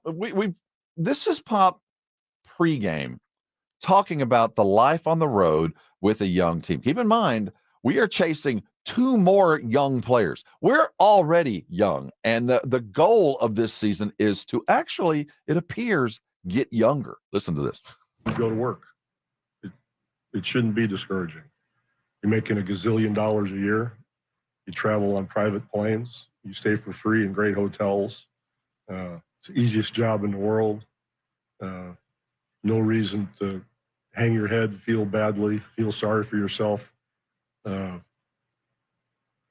Personally, I depend a lot on the character of the guys. If they don't understand that, that's not really somebody I want in the program as the future comes about. You want people who understand that it's a process. It's a total, the youngest team in the league. And that tells me that there has to be some room. Like, I have to understand if they do have a down night, because losing is not fun, but it cannot linger. And by breakfast the next morning, it's over, and you're back to work doing what you're expected to do, and you have to handle that. Luckily, the guys that we have that kind of character, and shoot-arounds. The rare practices that we have are all lively and lots of humor, lots of excitement, and then we go do our best. Do you think practice? Well, first of all, do you think that Tim and Tony are listening to this going, who is this guy? who is? The voice sounds familiar. Just the words and the tenor just doesn't sound right. I get it. But after 11 games, I kind of want you hanging your head. After you've lost 7 straight and you've given 2 or 3 of them away, one of them you never even showed up for, and a couple you fought valiantly, I want you feeling bad for worse than 24 hours. I want you waking up going, what the hell do I have to do right now to get better? And I want everybody waking up like that. I want you waking up the next morning it's over. That's for winning teams. That's for teams that have gone further down the road. Right now, I want self-examination and utter anger every time you wake up after a loss. Let's not put it to bed. No, I can't as a fan. It's not even, I don't mean to, be literal and play semantics here, but it's not even 24 hours, right? Like, if you're saying like, oh, by breakfast and your game ends at 9 o'clock, you know what I mean? By breakfast the next morning, you've washed. Like, how is that possible? Again, I'm not trying to just, be silly here, but it seems to me that Wemby is cut differently than that. That Wemby is saying like, dude, this is not who I am. Like, right. I'm not this guy. Right. Yeah. Like, I'm not here to just lose 1 billion games. Like, that's not where I've come from. That's not why I wanted to come here. Like, we're here to win a lot. We're here to crush teams. We're here so that I can have the most insane triple doubles of all time with the highest levels of efficiency that anybody's ever seen. Like, these are the things that I'm here to do. This is the land that I'm here to conquer. And you're holding me back. If you're that would be my thought. If I would feel like, what do you mean? Do you like honestly it's over? get that sense? I am with you, man, but I don't get. I think the only real example we have, and that's why we've obsessed about it so much, is the New Orleans loss, because it felt like you could see Wemby just kind of like for a moment, just visibly like, dude, like, what are you doing, man? Let's just pass me the ball. We all got one job around here. You get me the ball, then I go be Victor Wembanyama. Like, and so he's done a great job, I think, at not being a jerk about anything or not being outward. But we've talked a lot about like, dude, it's time to kind of rattle the cage a little bit, and maybe some of that's happening behind closed doors and in the locker room. But I would hope that after last night, there's a little bit of like, you see, well, you see what can happen. So. I'm glad you brought that up. And this is not, for lack of a better term, Pop's first rodeo. And as we wind down this road trip, Victor's about to get christened. Victor's about to step into, there's stages in becoming what he's becoming. And the first one was, showing up in San Antonio and being introduced. Then there's the first game. And then there's the first triple-double. And then there's the first, oh, my God, did you see that? Which has already happened. And now there's the All-Star game. And now he arrives and will be standing amongst the other giants around the league. And the NBA will take full notice. Victor's going to be front and center this weekend, or for the All-Star weekend. He's going to be the guy on Thursday or Friday night. He's going to be the guy Saturday night, and there'll be plenty of cameras around and lots of highlights on Sunday when the All-Star game is gone. And with this kind of performance, doing something that nobody has ever done before, trust me, the NBA media machine sees it. I think that it also, on top of that, I think that's an important effect to kind of assess. But I do think there's a, when you go rub elbows with Jokic and LeBron and you see what like it, and then you have to, it's kind of like when you're a little kid and you go over to your friend's house and they have all this cool stuff and you're like, I wish I had all this, or whatever. You're like, I wish we had, a trampoline. You know what I mean? He's coming home. He's like, why don't we have a trampoline? Stuff like that. You're bringing up something that really we don't like talking about, because I always got the sense that what you just described is what Kawhi started getting when he was going to the All-Star games. Like, he would go to the All-Star games and he's talking to other players and they were going, so your coach doesn't make you go to museums? Your coach doesn't give you a reading list? You don't have to read books? All you have to do is play basketball? I think that there's something about seeing what the rest of the league is like, and it turned Kawhi the other direction. Like, hey, man, I didn't know that everybody else didn't have to go see a museum on their off day. I mean, that's a bridge too far than what I meant. I mean from a talent building standpoint. Oh, you're right. From a competency around you standpoint. And I don't mean that with any shade to the rest of the Spurs roster, but I think, Wemby this weekend, is having a conversation with Giannis, and this is a really dramatic example, but, Giannis is like, you mean they didn't trade for Dame Lillard for you? Like, what? Like, you didn't sign a deal and have them completely and totally support you as a result of it? What? Like, that's how it works in my flyover town, like, so why can't it work for you the same way? Trae Young was on the block. Why couldn't Trae be your Dame? Like that. Those are the kinds of things that I think Wemby's about to see. When you are who he is, you're supposed to get the help that other people are getting. Now he's obviously not Giannis and he's not whoever. Not yet. But he's on that path. He's on that trajectory. And so I think he's, from a basketball only standpoint, your point is fair and valid in some senses, in some respects. But I think he's seeing, or he's going to see, like, wait, they'll help you? Like, exactly. No, I was being facetious there. But they'll give you friends? With what? Kawhi. Like, hey, are guys, you serious? Every basketball team doesn't have to go to a museum every time they land in a new city. Y'all don't have to do You that. guys don't have pop quizzes on the history? How are you on your homework? Do you guys have did you get your homework done? I haven't finished out my book. Are your books laminated too, or is it just ours? Is it the real laminate, or is it the plastic that you buy and you have to do yourself and nobody knows how to fold? Wow, you guys are different out over there with the Mavericks. Speaking of it, the Spurs have the Mavericks next. Pay attention to those Mavericks. While the Spurs intentionally got worse during the deadline, the Mavericks got better. Luka's found him some guys that are balling with him. It's going to be an interesting run as the Mavericks finally seem to have found the right mix of guys to play with a ball-dominant Luka. We'll see how that goes as they get in there. And that, again, is tomorrow night as the rodeo road trip continues. Tomorrow, when we're talking silver and black, these rumors are not dying. Trae Young. Well, look at the ramifications of the possibility of Trae Young wanting to come to San Antonio if, in fact, he's traded. And whether the Spurs should truly pay attention to this kind of superstar might be the move to make. Then again, it might not be. And we'll be talking about that tomorrow. I promised this to our morning brigade. I have 2 sets of tickets to give away. The Brigade Bounty. And there's a Brigade Bounty. And I want to offer our morning crew, those that arrive and get here before midway, the chance to choose their prize. Because I have 2 shows coming. And I have 2 sets of tickets for 2 bands I know nothing about. So I've got tickets to go see this band called Interpol. They're coming with the Interpoleros tour. And that'll be May 6th at the Tech Board. Big band, I guess, because that's a great venue to be playing. Then I also have Steel Panther tickets. Now, I Googled Steel Panther. They're like a parody band of 80s metal. And they're coming to the Aztec on May the 18th. Caller number 4 from our morning brigade can pick either pair. Interpol, which is coming May the 6th to the Tech Port, or Steel Panther, which is coming to the Aztec on May the 18th. They're both Live Nation gigs, If you don't win them, you can buy them there. But the caller number 3 is going to get to pick between Interpol and Steel Panther. If you were choosing, RJ. Interpol. Because I heard that word used in a podcast yesterday. Isn't Interpol like the International Police Force? I heard that in movies. So I actually think it was the Around the NFL podcast, and they played.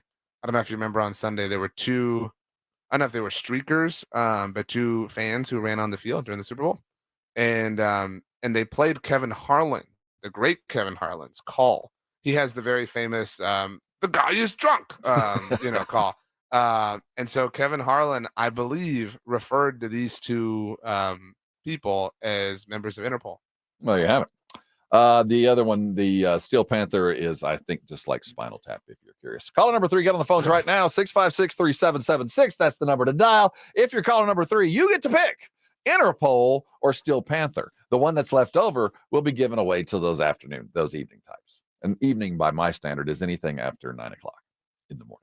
Hey, coming up, we do have a lot more football talk as the Dallas Cowboys begin the offseason with a brand new and interesting choice at defensive coordinator.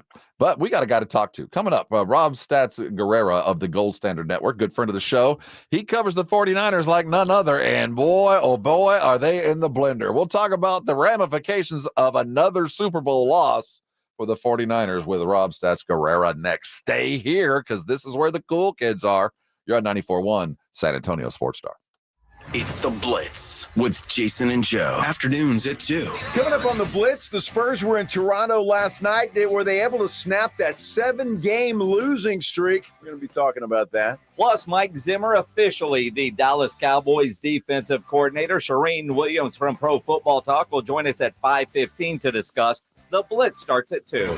The Blitz with Jason and Joe. Afternoons at 2 on 94.1 San Antonio Sports Star. Hey, Joe Montana here.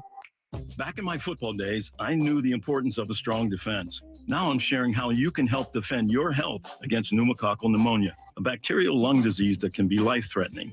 If you're 65 or older, or 19 or older with certain chronic conditions like diabetes or asthma, you're at increased risk. Talk to your doctor or pharmacist about vaccination and learn more at knowpneumonia.com. That's KNOW pneumonia.com. Sponsored by Pfizer. And now another no-brainer money-saving tip from Progressive. It looks like your luggage is over 50 pounds. Is there anything you can take out? Oh, yeah. Let me just toss all these $20 bills. Great. Let me grab you a trash can. Stop. Instead of throwing money away, move some clothes into a carry-on. And here's a better tip from Progressive on how not to waste money. Don't pay too much for car insurance. Drivers who switch and save could save hundreds. Progressive Casualty Insurance Company and Affiliates. Potential savings will vary. Not available in all states. If your Medi-Cal is ending, Cover California is here to help. Cover California is a service from the state that helps you get affordable health insurance. In many cases, at no cost to you, just like with Medi-Cal. We have quality health plans and will help you every step of the way to get the one that works for you and your family. So if you're no longer eligible for Medi-Cal, check out Cover California. We'll keep you covered. Learn more at coveredca.com. At Charmin, we heard you shouldn't talk about going to the bathroom in public, so we decided to sing about it. When you're rolling Charmin, up just off on the party. Let's supposed to roll it back, everybody. Charmin's irresistibly soft and hella nice. The grip is always soft. It's our party vibe. It's great. Things so much Shakespeare vibes. So worth it. Everybody wanna touch the sky.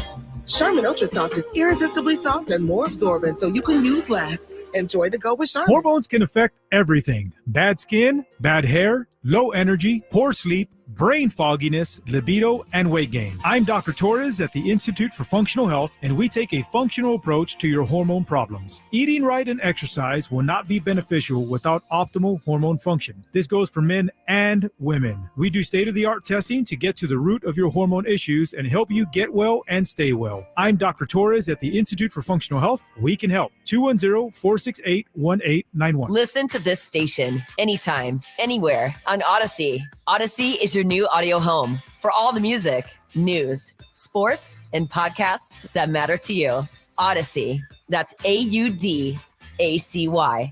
This is Rob Thompson. I'm here with my brother, Jason Thompson, a lawyerforus.com. I'm a lawyer for you. I've helped you.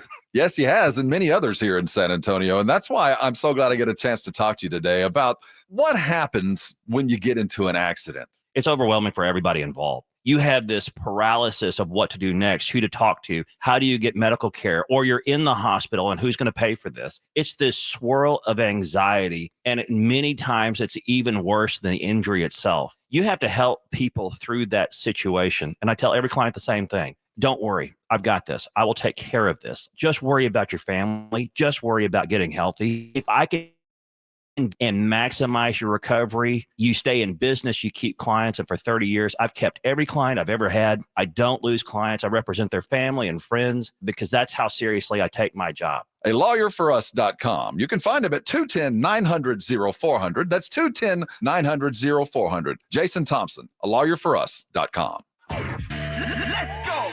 Hi, it's Jason Minnick. You're listening to the home of the Cowboys, 94.1 San Antonio Sports Star. You're on 94.1 San Antonio Sports Star. RJ Ochoa, managing editor of Blogging the Boys.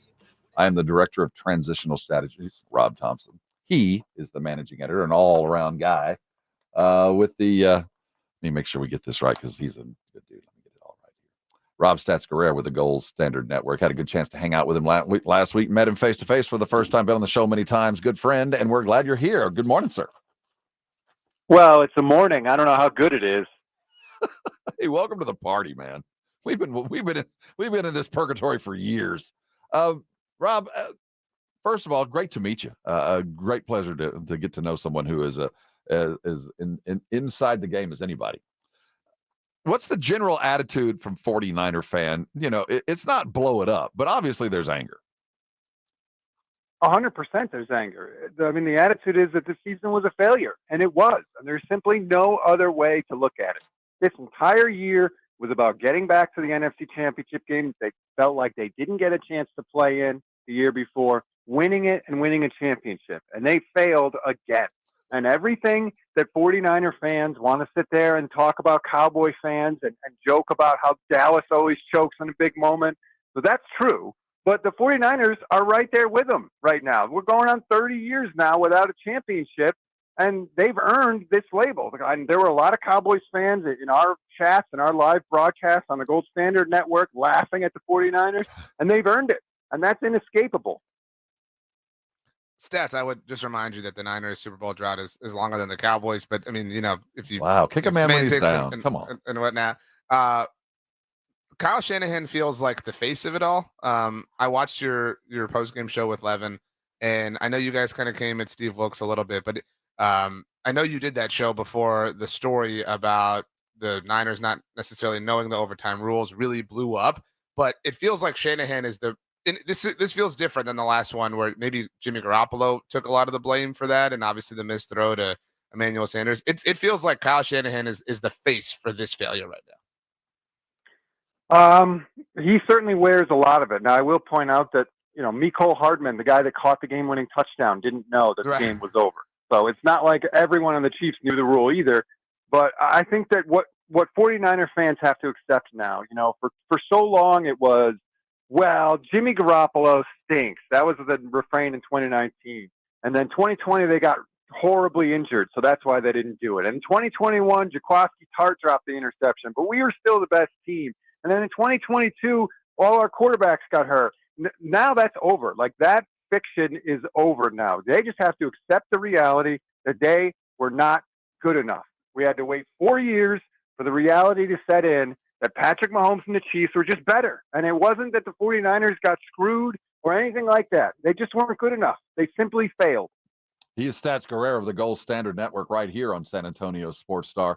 So I know we're just a couple of days out, but you are, as a 49er organization, facing the financial reckoning that's coming when you've got a quarterback that was underpaid and a lot of guys that you traded for. The money is now adding up. So where do you see the 49ers moving over the next year? Is it an all-in, one more try, or will we see some significant roster changes?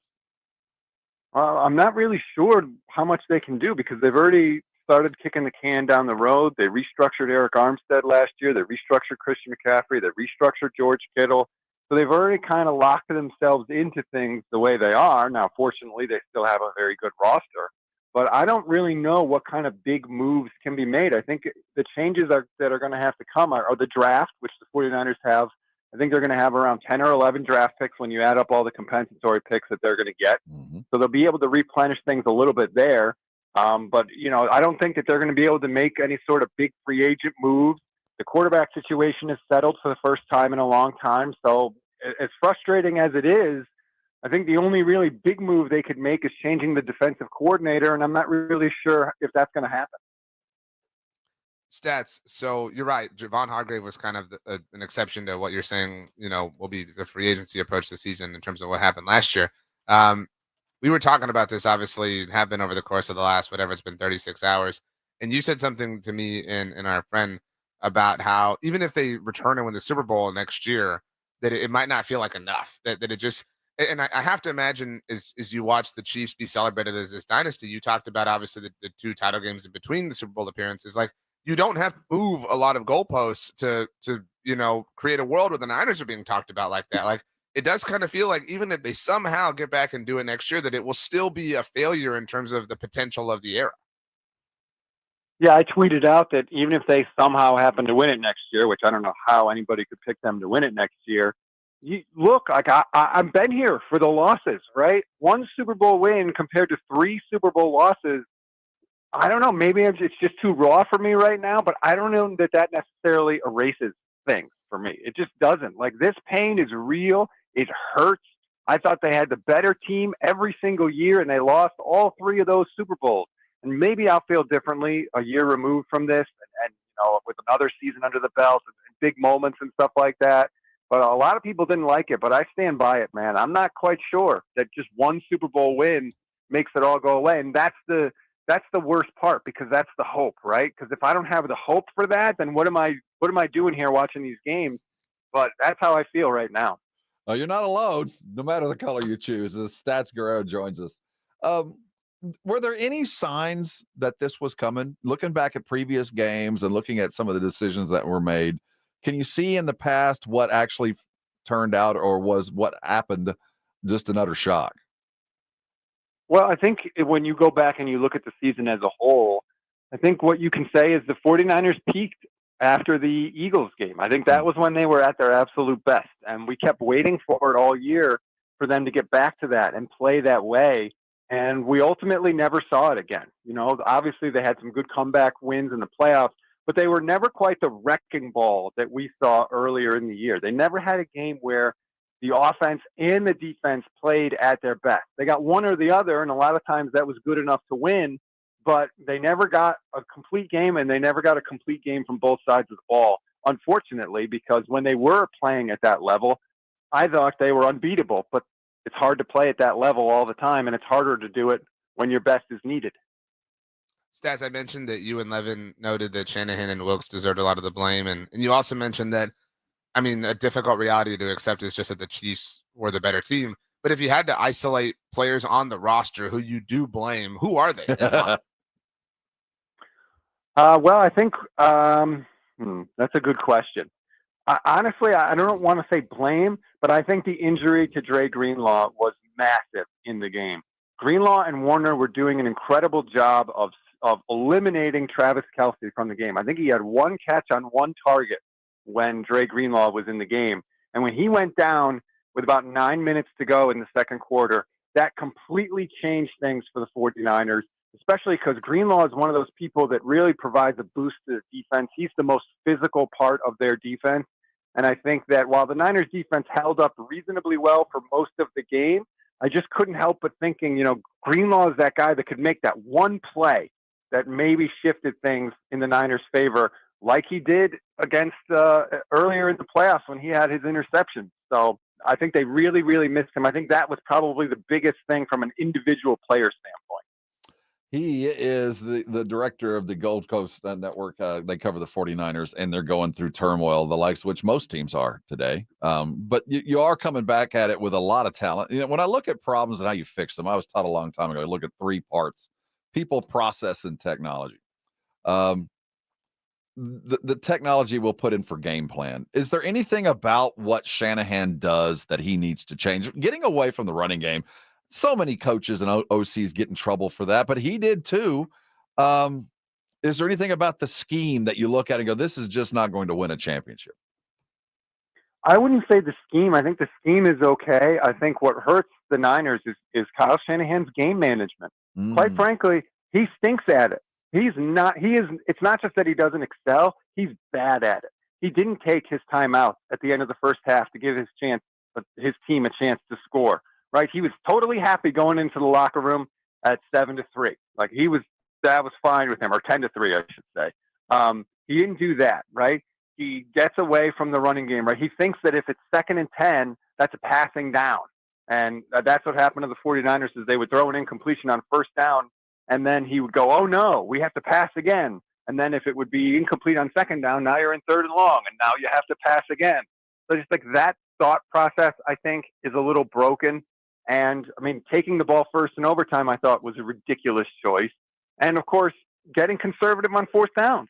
Something I've been screaming about with Kyle Shanahan. He always coaches to avoid the worst case scenario. He doesn't coach to achieve the best case scenario. Wow. And as long as he is afraid to lose, he will never succeed. Well said. Cold hard truth stats. I know that, it's just super fun to talk about how your team lost the Super Bowl. And so apologies for all this, but obviously people have been likening Mahomes to Michael Jordan.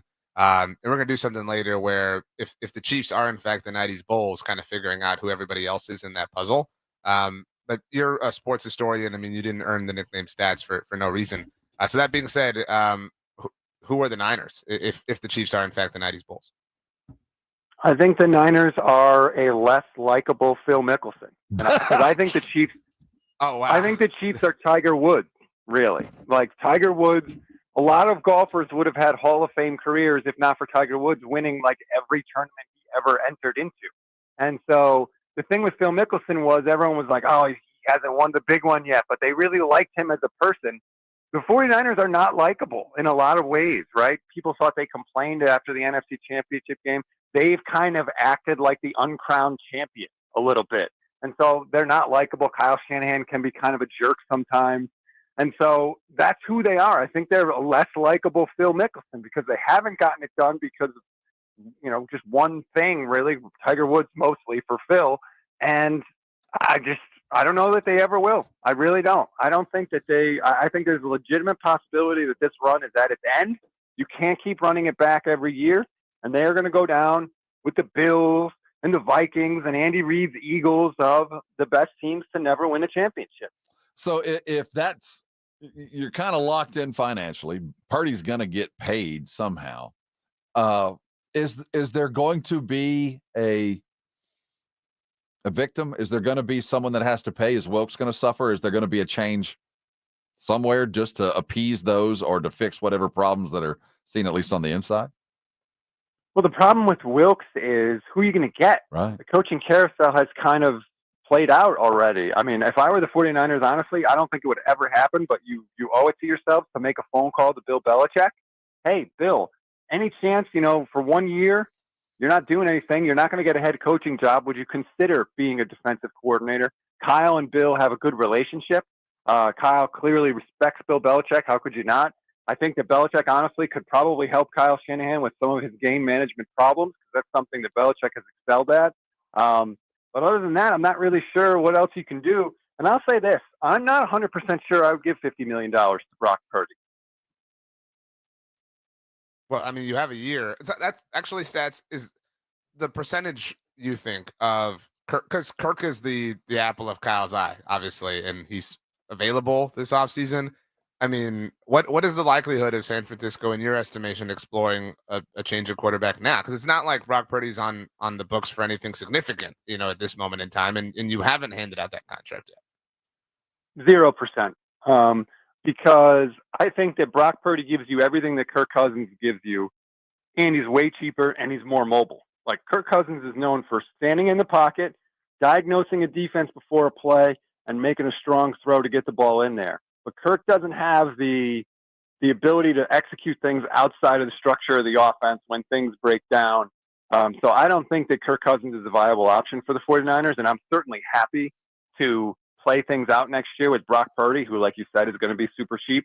But I am not ready to just hand over $50 million to Brock Purdy. Not when I have to check the weather report before every game to see if it's raining.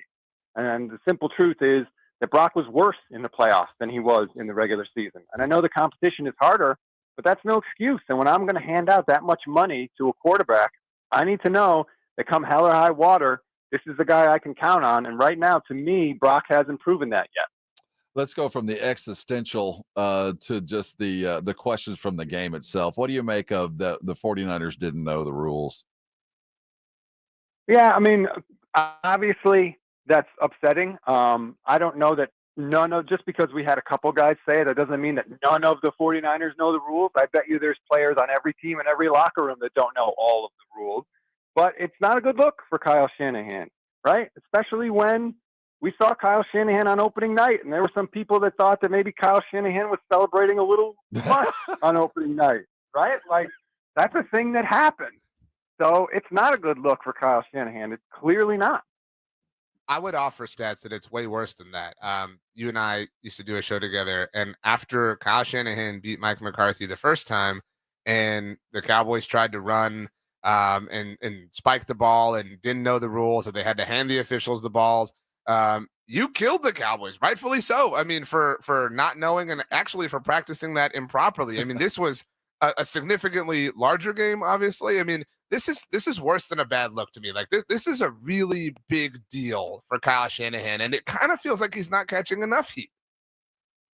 Well, but here's the difference, right? Did the fact that the 49ers didn't know the rule have a material effect on how they played in the game, right? The reason why that Cowboys thing is bad, because that's why they didn't have enough time to run the final play, because they didn't hand the ball to the official, and so the official had to get in between guys and touch the ball and spot the ball. That affected directly the outcome of the play. Would Eric Armstead have rushed the passer differently if he knew the overtime rule? So that's where I think there's slightly a difference. But, I mean, the buck ultimately stops with the head coach in both situations. How have the players reacted? What's the attitude of the players? I know they're saying we didn't know, and we've heard some of those things, which feels like they're throwing coach under the bus. But is there dissension amongst the players, or is it just anger at themselves? I think it's anger at themselves. For all the criticism that I give to Kyle Shanahan, he is beloved in that locker room. They really do respect Kyle. I don't know. You could say the same thing about their defensive coordinator. That's why I think maybe there's going to be a change there, but I don't have any questions about the team and Kyle Shanahan. They like his honesty. They like how he deals with the players. So I don't think that there's any sort of issue there. Gold Standard Network, everybody check it out on YouTube. Stats was hustling all over Las Vegas, has interviews you can still go back and watch with Mina Kimes, Kevin Clark, Drew Brees, all sorts of people.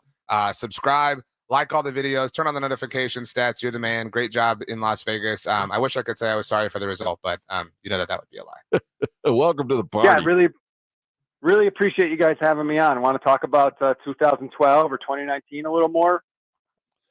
No. We'll just talk about all your deep fears and insecurities. That's but what we will. We want here. you back. We'll talk some Golden State Warriors as the weeks progress. Stats is a Thunder anytime fan, you need. Well, if he's a Thunder to Golden State Warrior fan, what could be wrong with him? That's is true. Stats. He has chosen 3 of my least favorite franchises to be fans of. Hey, coming up, Zimmer? Really? Or should we add another Rexy to the mix? We'll talk some Cowboys real quick. We got a lot more to get to. Hang here. You're on 94.1 San Antonio Sports Star. 94.1 San Antonio Sports Star Spring Golf Classic is set Monday, March 25th at Golf Club of Texas with plenty of prizes, including a shot at $50,000 in a trip to the big game. Go to sasportstar.com and get signed up. A 4-person scramble, $120 per player to join, or a group of 4 can sign up together for $400. It's the San Antonio Spring Golf Classic, benefiting the Will Smith Foundation. Monday, March 25th, presented by Flight by Yingling and 94.1 San Antonio Sports Star. When something happens to your car, you might say,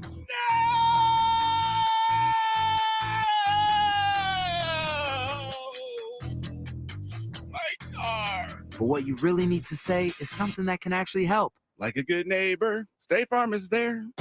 just like that. State Farm is there to help you file your claim right on the State Farm mobile app. So just remember, like a good neighbor, State Farm is there. State Farm, Bloomington, Illinois. Hi, I'm Jade, and the little thing I love about the Chick-fil-A sausage, egg, and cheese biscuit is the savoriness of the sausage, the fluffiness of the egg, and the butteriness of the biscuit. It's amazing. The perfect start to my day. Hi, everyone. It's Justin. A little thing I love about the Chick-fil-A sausage, egg, and cheese biscuit is the fluffy egg, the melted cheese, and the sizzling sausage. It's the start to your morning that you didn't know you need. Order a sausage, egg, and cheese biscuit and Simply Orange juice on the Chick-fil-A app. Real guests paid for their testimonials. Hi, everybody. It's Joe Reinagle. You know, now is a great time of year to get your roof inspected and ready. Weather, be it hot, cold, rain, or hail, who knows what Mother Nature has in store for us this year. Call Stevens Roofing at 210-785-0994. You know, your roof protects your home and your family. A quality roof overhead means comfort, confidence, and certainly peace of mind. Now is the time to get your roof ready for spring. Call Stevens Roofing at 210-785-0994 or go to stevensroofing.net. Do you have failing or missing teeth? Hi, I'm Dr. Andrew Mueller, Chief Oral Surgeon at Doctors Implants. I had missing teeth, I had crowns, I had partials. There was no way I was going to walk into my bathroom every morning to see my teeth in a container. At Doctors Implants, replacing your teeth with full mouth dental implants might be the long-term solution you're looking for. The 6-Hour Smile is a permanent full mouth teeth replacement. Your new smile will be custom designed to fit your face and lifestyle and will look and function just like regular teeth. You won't need to remove them from your mouth overnight, and you won't need adhesive to keep them in place. Eat freely and smile confidently again. Research them at doctorsimplants.com. Receive a complimentary doctor's consultation and CT scan when you call 210-640-0000. Again, that's 210-640-0000. Home of the 6-Hour Smile.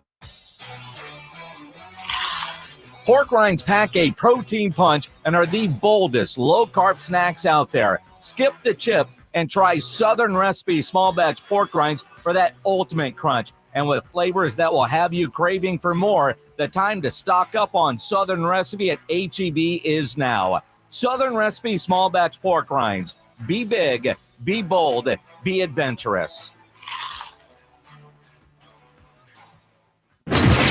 Good morning, everybody. Joe Reinagle here. Coming up later on The Blitz, we're going to talk Spurs basketball. Their rodeo road trip continues. And Mike Zimmer, the new defensive coordinator for the Dallas Cowboys, Shereen Williams will have something to say about that. She'll join us at 5:15. RJ, I know you're upset that Rex Ryan wasn't hired. You going to be okay? Well, it ain't over yet. There is some talk. Defensive line coach? Stop it. He's Stop it. Stop it. I don't know why you would be so mad at this. I really don't. Because I expect my football team to be serious. Well, That's why, Rob. they've already. Don't try to make sense out of nonsense. You know, my dad taught me that a long time ago. If you'll stop trying to figure it out and be a leaf on a stream for the next 8 months, 9 months, just go for the ride, because that's what Jerry's doing. He ain't all in. He's all in for the ride. And this is going to be a last ride. It's Butch and Sundance in a canyon. They're going to go out blazing with a bunch of old dudes, man. That's what's going to happen. You just described why our approaches to this are different. Yours is, hey, I'm just here to just party and not have my vibe, stifled. I'm I don't want my style cramped. I want my team to be serious and be competitive, and even entertain. The mere just entertainment of Rex Ryan is so stupid to me. And anyone like, well, I don't know, man. His defenses were really, really, really. They were. This dude That's hasn't not a been lie. He hasn't is a been good defensive coordinator. Robert. He hasn't been a defensive coordinator in 15 years. He's been playing Madden. Let's just, slow down and relax. Like, this is so silly and ridiculous. This is just be a serious person. Be a serious human being. Someone, please, anyone in my general vicinity, please. Enough with this Rex Ryan hoopla. If Zimmer shows up, and what if he has a top 5 defense? That's probably very likely because of the talent on the team. The the Rex Ryan thing successfully provided cover for the Zimmer fallout. That's all it did.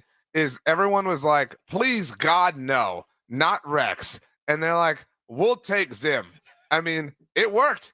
They are masterful at this. I will give them that. If you want to see elite, performance, look at how the Dallas Cowboys manage public setting. Also, the fact that this remained a top storyline amid the Super Bowl. I mean, realize the timeline of events. It was last Thursday evening as everyone was about to accept their awards, none of which went to Dallas Cowboys, mind you, that reports first broke that Dallas was going to hire Zimmer.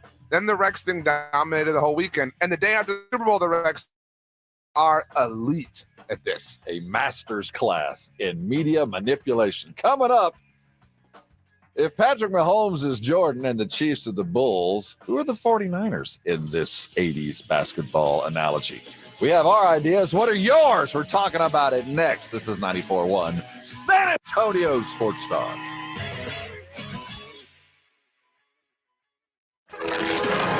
The boys are back from Vegas. Vegas, baby, Vegas! You heard the big game on Sunday, and the boys made it back thanks to AA Best Bail Bonds and presented by Southern Recipe Small Batch Pork Rinds and Synergenics. Next year, it's off to the Big Easy on 94.1 San Antonio's Sports Star. The venue's set. Families coming in from all over. It's our quinceañera. With all the excitement, it may be easy to overlook COVID-19. It's still a risk, and that's why it's muy importante to get this season's COVID-19 shot ahead of time. It helps protect against COVID-19, which can cause severe illness and hospitalization. So let's set the date, vaccinate, and celebrate. Learn about a vaccine option and book this season's updated COVID-19 shot today at schedulecovidvax.com. Sponsored by Pfizer. Hi, I'm Jade, and the little thing I love about the Chick-fil-A sausage, egg, and cheese biscuit is the savoriness of the sausage, the fluffiness of the egg, and the butteriness of the biscuit. It's amazing. The perfect start to my day. Hi, everyone. It's Justin. A little thing I love about the Chick-fil-A sausage, egg, and cheese biscuit is the fluffy egg, the melted cheese, and the sizzling sausage. It's the start to your morning that you didn't know you need. Order a sausage, egg, and cheese biscuit and Simply Orange Juice on the Chick-fil-A app. Real guests paid for their testimonials. Buyers Barricades is proud to provide traffic control, rental, and sales for work zones and events in the San Antonio area and beyond. Buyers Barricades, the Texas authority in barricade rental. Learn more online at buyersbarricades.com. That's buyersbarricades.com. Guys, did you know your testosterone affects everything in your system, including how you feel and perform every day?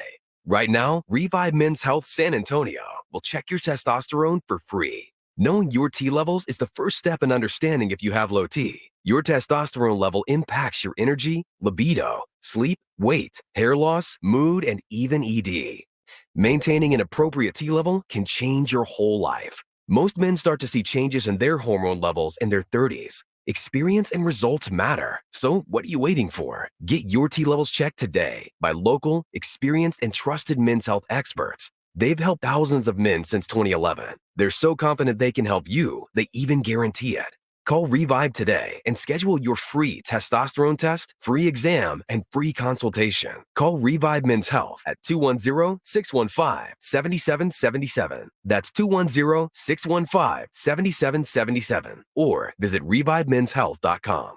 Jason Minix here. Guys, your testosterone levels start to decline in your 30s. If you're feeling a lack of energy and drive, it could be caused by low T. Get your levels tested at Synergenics. They make it quick and easy, and with the convenience of their on-site lab, you'll get your results back at your first visit. At Synergenics, you will get customized care from testosterone specialists. Conquer your New Year's resolutions. Go to fixmylowt.com to book online. That's fixmylowt.com. Over the past decade, the Room Pub has proven to be the best place to watch games with those three massive 170-inch screens and TVs all around. All the games, all the UFC fights, and when you show up at the Room Pub, show up hungry. The food is fantastic. Open daily at 11. Great for lunch, great for dinner, great for late at night, and certainly the best place to watch a game. The Room Pub is next to the Angry Elephant and in the same plaza as the Big Blind there at 281 in Redland Road. We'll see you at the Room. This is Rob Thompson. I'm here with my brother, Jason, a practicing attorney in San Antonio for 30 years. Jason, what does that mean? What it means is I've been representing people and families here in San Antonio injured in auto, truck, motorcycle collisions, serious injury, death accidents, taking those families and helping them through some of the worst times of their life. I've been practicing law in San Antonio for so long. I remember when the Cowboys were champions. Seriously.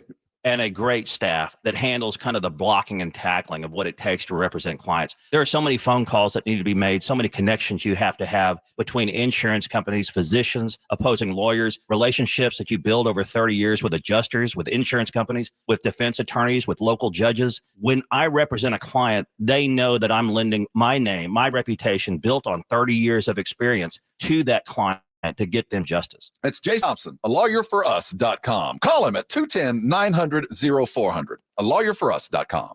Nothing says I love you like romantic, timeless jewelry. Even better when you can save an extra 20%. Right now at Diamonds Direct, all fashion favorite jewelry is 20% off. That's earrings, bracelets, pendants, bands, colored gemstone jewelry. Get 20% off Diamonds Direct's already unbeatable prices. Special financing too. Get her something she can enjoy and appreciate for years to come. A fashion favorite from Diamonds Direct. Shop in-store or online at diamondsdirect.com. Diamonds Direct. Your love, our passion. KTFM Floresville. This is 94.1 San Antonio Sports Star, your home for the Aggies. San Antonio's Sports Center. In the NBA, Wemby went and did something last night. The Spurs broke their 7-game losing streak, the rodeo road trip. They got a win, 122-99 over the Toronto Raptors. Wemby had a triple-double. He's done that before, but he's never done it this fast. He did it under 30 minutes. Nobody's ever done that before. Cowboys announced the official hiring of Mike Zimmer. He will be the defensive coordinator this year. How good do you want to be? From play one to the last play, we fighting. Today's about opportunity and character. We got a chance to come out here and play football. It's a blessing. Hey, every season is full of defining moments. Let's make this day a defining moment for us in our quest. Let's go, baby. This is the Morning Huddle on 94.1 San Antonio Sports Star with Rob Thompson and the managing editor of Blogging the Boys, RJ Ochoa. Now, here are the guys. Yes, here we are. Gather around. We got something to talk about. It is the Morning Huddle. Hour 3, RJ Ochoa and Rob Thompson with you. RJ, I appreciate your new mic stand. That is a spectacular piece of equipment. It looks like it's coming down from the ceiling. I was sent from corporate, so I want new stuff. Mine's coming from the ceiling too, but yours is it was newer. actually very difficult to set up. It was almost an accident. I'd have been bleeding. Instruction manual. Yeah, it was a really difficult situation, and actually, it has a weird reflex. Like it's a lot of mic stands, and this, like you pull and it just sometimes they kind can't. Yeah. This one has a real quick whiplash. Like it doesn't like to sit. So I mean, we haven't had any problems today, but I'm worried that I'm just gonna breathe wrong and it's gonna like kick back. Well, and make sure you have the cover on there so you don't chip a tooth. I will do my very best. One of those things you got to worry about. The Kansas City Chiefs are the Chicago Bulls of the late 80s. Is the analogy we're hearing. That Pat Mahomes is Jordan, that Kelsey is Pippen, that Andy is Phil, and here we go. If that is in fact the case, then I think it's a pretty apt analogy. I do like the Tiger Woods analogy too, but it looks like... Who did you say was Pippen? Who are you saying was Pippen? I said... Mahomes I think I said Jordan. Kelsey. No, Kelsey's Rodman, dude. Okay, Rodman. Yeah. Who's Pippen? Pippen might be... I don't know who's Pippen. I was just picking the second best guy. Well, I mean, yeah, that works. I mean, he's Pippen and Rodman. There you go. Nothing's going to be like 1 for 1. But so if Mahomes is Jordan and Reed is Phil and Kelsey's whoever, they're clearly the Bulls. Clearly. Who is everybody else? I will put it to you that first and foremost, boy, the 49ers look like Utah. I'll tell you what, you're going to compare John Stockton to Brock Purdy. The comparisons go on and on and on. Karl Malone, you could put him in with a couple of those. I'll put him in with McCaffrey, maybe Debo or Kittle. I think the comparisons are that. I'm not. We just had Stats Guerrera on, and if you missed any of what he had to say, he's really good at what he does. He's with the Gold Standard Network with the 49ers. But he's in the midst of, he hasn't gone through the stages of grief yet. I feel like we caught him on the anger stage. There's still some things that I'm not out on the 49ers. You brought it up more than once, the butterfly effect, this and that, but one or two changes. This is not as bad as it appeared. But it snowballed and looked awful. This is a team that tomorrow could play Kansas City and beat them. They could. They could. They could. They should have the other night. Decisions and, a ball hitting a punter, a down. I mean, there are some weird things that led to where they are. They had to beat a great team in Kansas City, and they didn't do it. But that doesn't mean they're not a good to great team themselves. But they're better than Utah ever was. Utah was never going to win.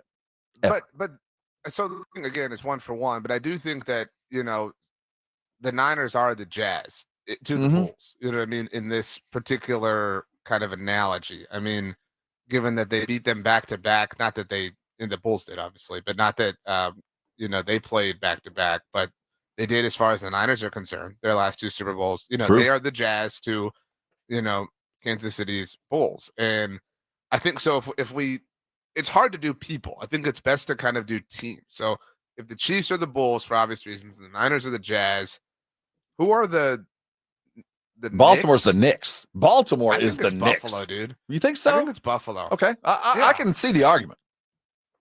I mean, because like who is so you could really liken either team to either quarterback to Patrick Ewing, right? You could say that Josh Allen is that, you could say that Lamar Jackson is that, and it's him. And who's more Pat Riley? Sean McDermott or John Harbaugh? Because that's what really sells the I think Harbaugh is more of a Riley. And not in the way that they play, but in Pat Riley at the end of the day was a hard-nosed, hard-ass, out of Kentucky basketball coach.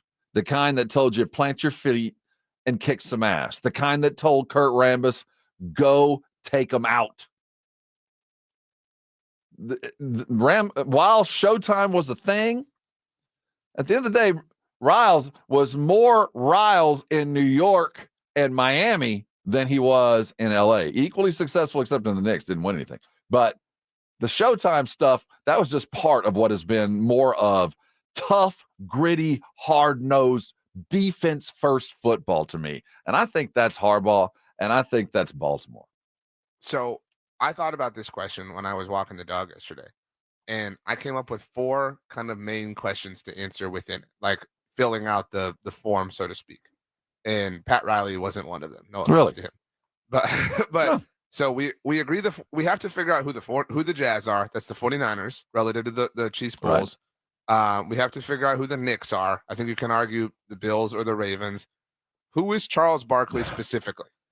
Like that, not so you could like define that how you want, but what player is Charles Barkley in this universe? By play or with personality play and all of what Charles Barkley forget is? The personality. Okay. But like relative to his place you think that, like, again, we're talking about relative to Charles Barkley's place against the Bulls. Like, who is that person relative to the Chiefs?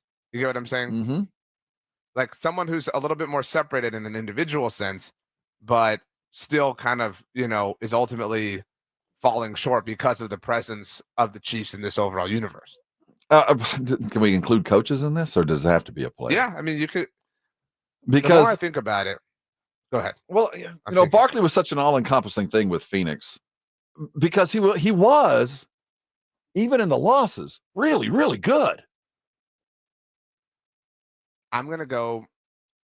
So also, it's worth mentioning that I think the Bengals. We'll add a fit. The Bengals are the Pistons because they're the only team that's managed to ruffle up. Well, then you just named it. I was looking for someone. Barkley is Joe Burrow. He can't be because Why? Joe is he's Isaiah. You know what I'm saying? Like, not that Patrick Mahomes hates Joe Burrow. Again, it isn't completely. I got you. I analogous, see what you're saying. But I like, know where you're going. The Pistons roughed up the Bulls and beat them, and had that. The only team who was capable of doing that was Detroit. Early, again, at the very beginning of it all. And so it's not perfect here, but the only team who's had some success against the Chiefs in the playoffs have been, the Bengals. And so I think the Bengals are the Pistons in that sense. But because I thought about Joe Burrow potentially being Charles Barkley as well, but there's still time for Joe. Yeah, exactly. Where does Philadelphia land here? Is Philadelphia like Portland, or are they going to be but see, Portland was not long term, but for about 3 years, when you put Clyde in there and Terry Porter, I'm naming some other guys, but I look at Portland was a flash for a couple years. They were as good as anybody because of the style and the scheme they played. And when I think of what Adelman was doing and how they did all that, while Adelman was an eminently much more likable coach than Sirianni, there is a sense that this is more about an individual guy, Clyde, bringing guys with him, but there's just not enough. A lot like what they're dealing with Hurts in Philadelphia. So this is a little bit of a weird stretch, but go with me. I think the Eagles are the Lakers, the 91 Lakers, the first ones, because they had recent titles. Not that they were, not that the Eagles have had the success that the Lakers had at that point in time, but they had a recent success. We're talking when they met in the Super Bowl last year, it had been 5 years since Philly had won it. Truth, yeah. And this kind of Tiffany brand, franchise, obviously, and then starting to fall into a little bit of obscurity as the new dynasty begins, the way LA did for the entire decade of the 90s. And obviously, this is we haven't seen a three-peat in NFL history. Right. I mean, the NBA has had a history years in the making of dynasties, like decade-long dynasty with Boston. I would also, by the way, the other question I wanted to ask, not to completely ignore yours, but Pete says the Cowboys are the Spurs pre-Duncan. It is worth wondering who the Spurs are, like who's the team that's lurking, that's not going to be good enough until this dissipates. I thought about the Texans, but I think CJ Stroud is too good already. You know what I mean? But that being said, well, I think there's some analogy there. Who will be the Rockets? Who will be the team that benefits from the brief window when Kansas City falls apart for whatever reason? I'm not sure. I think it's Cincinnati. It might be the Cowboys. Well, I would like to think it's one of those. Somebody's going to have to benefit from like. There's going to be a year. I do think we're beginning a long stretch of time, but they're not going to win it every single year. I think we're going to see an enormous amount of titles from Kansas City, but there will be off years and weird years and wonky years and whatever the case may happen. And so, who will be the team that benefits because Kansas City slipped up? I think immediately it'll be Cincinnati. If they can hold it together, they've got the one other quarterback out there that has not been in the conversation because Burrow spent all year hurt. But if there's one guy out there that didn't get the shot to beat Kansas City in a playoff game on the road, I put it in Joe Burrow's lap. I think he's the guy that could do it. You'll get another one. I'm just saying. And he did lose. 1-1. But I will give you that if there's a guy out there that can do it, it's Burrow. He's the only other quarterback that really didn't play a role in this year. We saw Hurts play a role. We saw Purdy play a role. We saw Dak play a role. We saw all the pertinents play a role. Burrow was just hurt all year. And he, even going into the year, was the one Joe Cool, the one rock star out there. You go, if anybody that can go pass for pass and play for play with Pat Mahomes, it's Burrow. So I'm going to put Burrow in Cincinnati there. See, I still think that Burrow is in Cincinnati or the Pistons. I can't get off of that. You know what I mean? Just doesn't strike me as tough enough to be the Pistons. Well, again, it's not perfect, but I agree. There's only one team throughout the Bulls dynasty that had success against them, and it was the Pistons. And granted, that was right before it, but they have. If anyone is the Pistons, it's the Bengals. And so I don't know who the Rockets are. And I don't mean to take anything away from the Rockets, but the Rockets don't win those titles if not for obviously Jordan stepping away. No question. And so it has to be somebody who is going to benefit exclusively because the Chiefs just get in their own way. And I think that would be the most Dallas Cowboys thing of all time, is to finally break through, but only because Kansas City didn't even win. And the celebration will be the same. I think the Bills might be the more likely candidate in there. That's what I shouldn't take that. Private Ryan gave us that, our DH. But you really want the Ravens to be the Knicks. I think the You're Ravens convinced that feel like Lamar the is Knicks. Here's what I'm telling you here. I think the Ravens are going to have 4 or 5 years of utter futility. That Pat Ewing was that guy for the Knicks and getting so close. Remember the ball on the rim? I was swinging around. That feels very Lamar Jackson. Like, are you kidding me? Again? We didn't have enough? That just feels to me a little bit like Baltimore. That's tough. And you know, and the fact is, I always like Pat Ewing, and I like Lamar, but I like them as lovable losers. Wow, they fit that role. Jeez.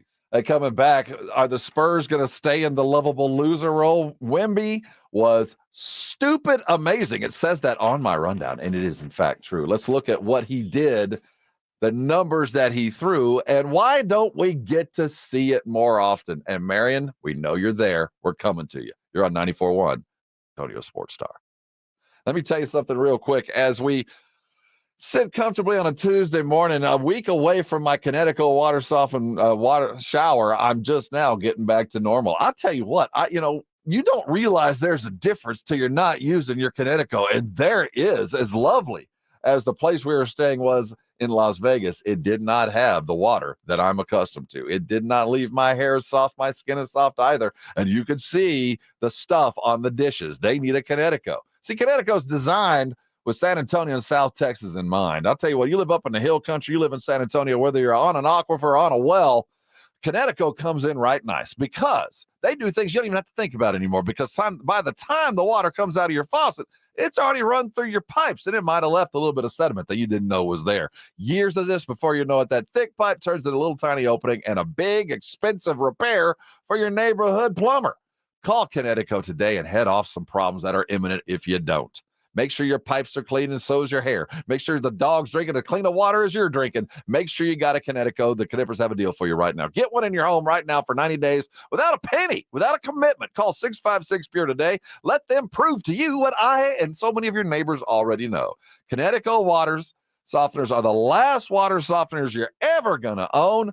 Call them today at 656-PURE. Find out what I know. Go to ConnecticutSA.com for all the pertinent details. Call Connecticut. You're going to get a water softener you're going to keep forever. And when you do, I want you to thank me later.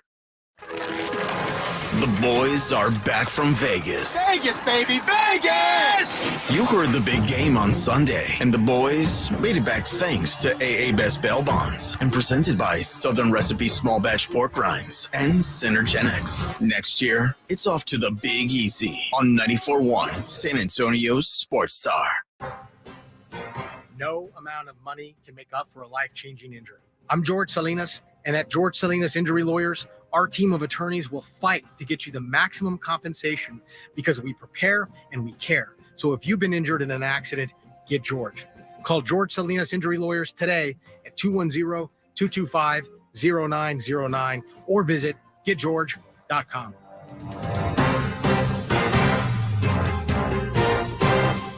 Let our team keep your home running comfortable and worry-free. Call on Mr. Electric for all your electrical needs. 210-248-2026. Or get a hold of us online at mrelectric.com and enter your zip code. License number TECL 34221. Pizza's here. Oh, great. I'd love some, but I'm worried about my stomach issues. If you're worried about having diarrhea, gas, bloating, stomach pain, or loose, oily stools, it may not just be stomach issues. It could be a condition called exocrine pancreatic insufficiency, or EPI. With EPI, the pancreas doesn't release enough enzymes to break down food, but EPI is manageable. Use the symptom checker on identifyepi.com and talk to your doctor. That's identifyepi.com. Sponsored by AbbVie. O'Reilly. You've got questions? O'Reilly Auto Parts has answers. Need a pro you can trust? We've got that too. No matter what you need, our professional parts people have the training and expertise to help you do things right. Deep automotive knowledge. Just one part that makes O'Reilly stand apart. The professional parts people. O'Reilly Auto Parts. Psst. Hey, Mark, remember, getting help from Progressive is so easy. You can use the mobile app, chat with us online, or call us. And you pick now to tell me. I couldn't miss Little Grace's ballet recital. Oh, thanks for inviting me, by the way. Did I? Because you know I'm always here for you. Yeah. I can use the mobile app if I need help. Sorry, you're in my wife's seat, though. Oh, Yeah, I gotta go anyway. Tell Grace she nailed her chassé. Get the help you need from Progressive with our mobile app, online chat, or over the phone. Progressive Casualty Insurance Company, affiliates, and other insurers. Not available in all states. Injuries happen, and when they do, skip the ER and get to the Ortho Now Injury Clinic by TSAOG Orthopedics and Spine. Ortho Now provides walk-in care for injuries like broken bones, dislocations, sprains, and strains. Conveniently located in the Corey area with extended hours Monday through Saturday with on-site x-ray casting and bracing, Ortho Now has everything you need to treat your injury, and best of all, no urgent care or emergency room copay. Learn more online at tsaog.com. Good morning, everybody. Jason Minix here from The Blitz, starting at 2 o'clock today. We're talking Spurs and their rodeo road trip as it continues. Plus, the Cowboys do make it official with Mike Zimmer. He is the new defensive coordinator. Shireen Williams will join us at 5:15 to talk about that. I'm very excited to have Zim back in Dallas. The anticipation is palpable. He's RJ. I'm Rob. This is the Morning Huddle. We thank you for joining us today. We're going to talk some Wemby, but first, when Marion calls, Marion speaks. That's just he's earned it over the years. 656-3776, the numbers he dialed. If you want to follow the greatness that is Marion, you're more than welcome to. Marion, good to hear from you this morning. How you doing, my friend? Hey, I'm good, Rob. I'm going to have to disagree with you. I think Baltimore is the team that's going to be the one that falls through this crack when Kansas City starts shooting. I think they got the greatest lesson. I think, and you think of all the great champions, whether it's the Spurs in basketball, the Patriots, the champions beat you when the champions know how to beat you when you beat yourself. And I think that's the lesson Baltimore learned. They basically beat themselves in AFC championship games. And I think even in the Super Bowl, I think the 49ers beat themselves. And I think as a champion, it's not always you have to have overwhelming talent. You do have to have it, but a lot of times you wait for your opponent to make a mistake. And I think Baltimore learned that. I think with the stability that they have, they're going to be the team that becomes the team next year. I'm actually going to pick them, go out and pick on a limb and pick them next year. And I think the Chiefs is going to be the hardest year because when you're trying to do something you've never been done, it's going to be all kinds of things, whether it's, God forbid, we don't have an injury, but just things happen when you're trying to do something that's never been done. So I think next year is even going to be tougher. Now, they can still do it because they have that guy, but I think it's going to be the toughest year of trying to three-peat. Marion calling, as always, bringing knowledge. There's something about Baltimore that to me, they just feel like they're still missing something. I don't know what they're missing. It just seems like there's something not there. Is it a running back? Is it a wide receiver? I don't know, but if they can answer that question, that might be enough. Thanks for the call, Marion. Talking what we witnessed last night from Wemby. Something that we're going to be. There's going to come a time, RJ Ochoa, that this is going to be commonplace for us. There's going to come a time, if all things go as they are progressing, that a triple-double will happen once a week for Wemby.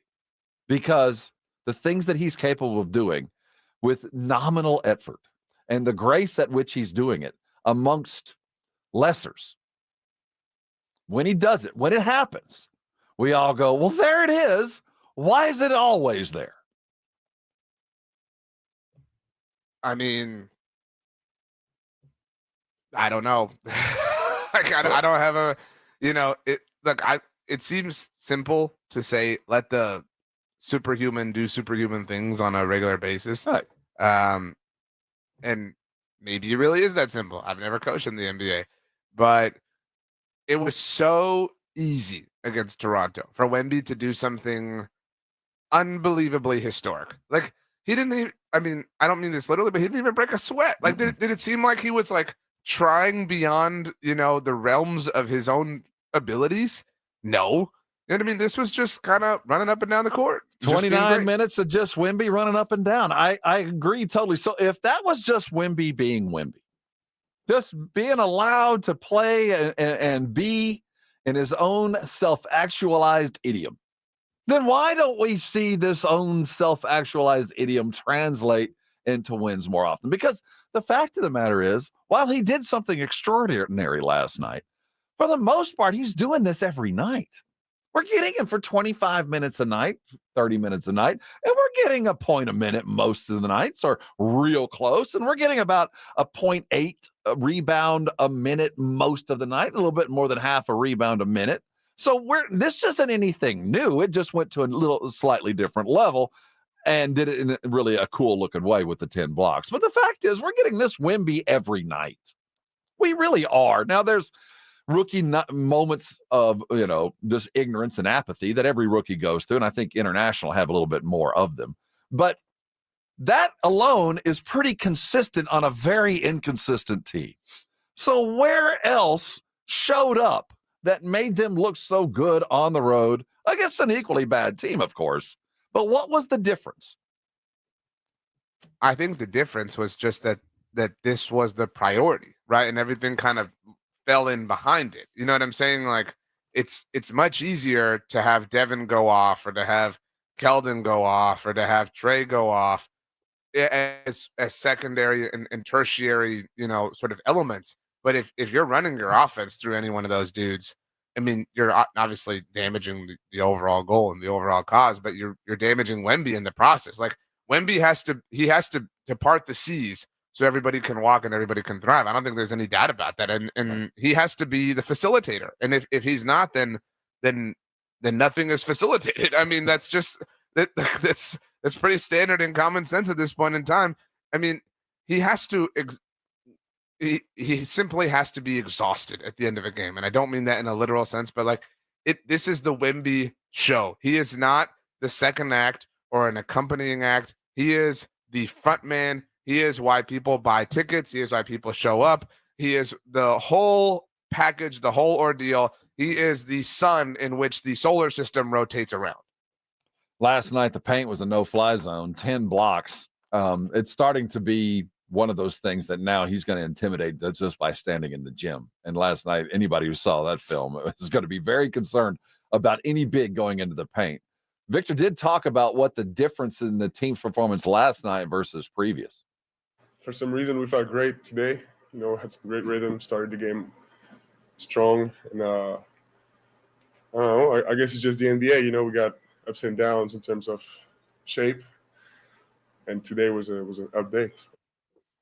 It was a good day. They started fast, felt good. On our YouTube feed, MEZBX, Vassell would be the perfect number 3 option. They have to go get a true number 2 option. As we sit right now, I agree. But I think he's fully capable of being the number 2 option. And in fact, the way that Pop evidently has been grooming him is to, you're number 1 until I tell you otherwise. And so I think that the step to 2 would be a little bit easier for him to take. But it's not so much about who's getting buckets and who's doing not. It's about understanding that you're the first option always. I'm a great option. But if it's you and me, it's always going to be you. And I that's a hard one to take from 1 to 2. It is, and I understand that, but it's reality. I'm sorry. Mm-hmm. You know what I mean? Like, who disagrees with that? You know what I mean? Like, just sometimes, look, every band needs a bassist. You know what I mean? Every band, every great group needs backup singers. A show is a show because it's a group of people, but not everyone can be Freddie Mercury. You know what I'm saying? Like, and that's the problem here. And I mean, the numbers just like speak for themselves, dude. I mean, like, again, this dude in the most casual way possible touched air in a stratosphere that Kareem and Hakeem and David did, and that you would prioritize. And I hate that we have to talk this way because it sounds so negative about them, but like, that you would, for even a second, consider prioritizing Devin Vassell or Trey Jones or Keldon Johnson over that is what? Like, why? Why would that ever enter the brain space of your operation? You know what I mean? Like, it's insane to think about things in those terms. When we kind of quantify where we are, and I stay mad at Pop because I do think there's not a sense of urgency around the team. I just feel like they're using the process as an excuse to kind of let this prolong, when I think if he really felt like there was like, I'm retiring in a year and a half, like I got a deadline, I want to get back in the playoffs, I think there would be a little bit more of a sense of urgency. And I think that's what bothers so many of us, is we don't feel like there's really any there that they're capable when they want to. We've seen enough of those. Minnesota, Phoenix, the win last night against a bad team, but still impressive kind of wins where you go, when they really are together, they're pretty damn good. So I think we stay mad at them. But let's quantify some of the things that Pop has done remarkably successful this year. Apart from the wins and losses thing, which, let's not quibble. But he talked his big three so far into this season. He has talked Jeremy into playing point guard for an interminable length of time. And Jeremy kept a pretty good attitude about it, considering how bad guys like me blew him up. So that successful or unsuccessful experiment has come and gone, and Jeremy's still a happy camper. Different color hair, but still the same dude. Then Keldon, guess what? You're not a starter anymore. Keldon, you got to come off the bench. Well, you tried Devin with that injury stuff. That wasn't working. So now Keldon is coming off the bench and thriving. Jeremy is no longer a point guard, but a better basketball player for the experiment, though we had to suffer a lot of losses. So we see a little bit of that. So while Pop does talk about a process, it is a painful process, but some of the process is, in fact, paying dividends. And it showed last night. It's What aggravating. parts? Well, what we saw, 20 assists amongst two dudes. Hey, that's the streak. Well, I'm just saying. We got 14, 28, and 10 from your big. You got Keldon coming off the bench being successful. You got Jeremy playing that gap filler that he is so good at. That's enough to get him to the All-Star weekend. And then Pop, no stranger to timing, let Wemby go off just a couple of days before he makes his grand opening premiere at the All-Star game.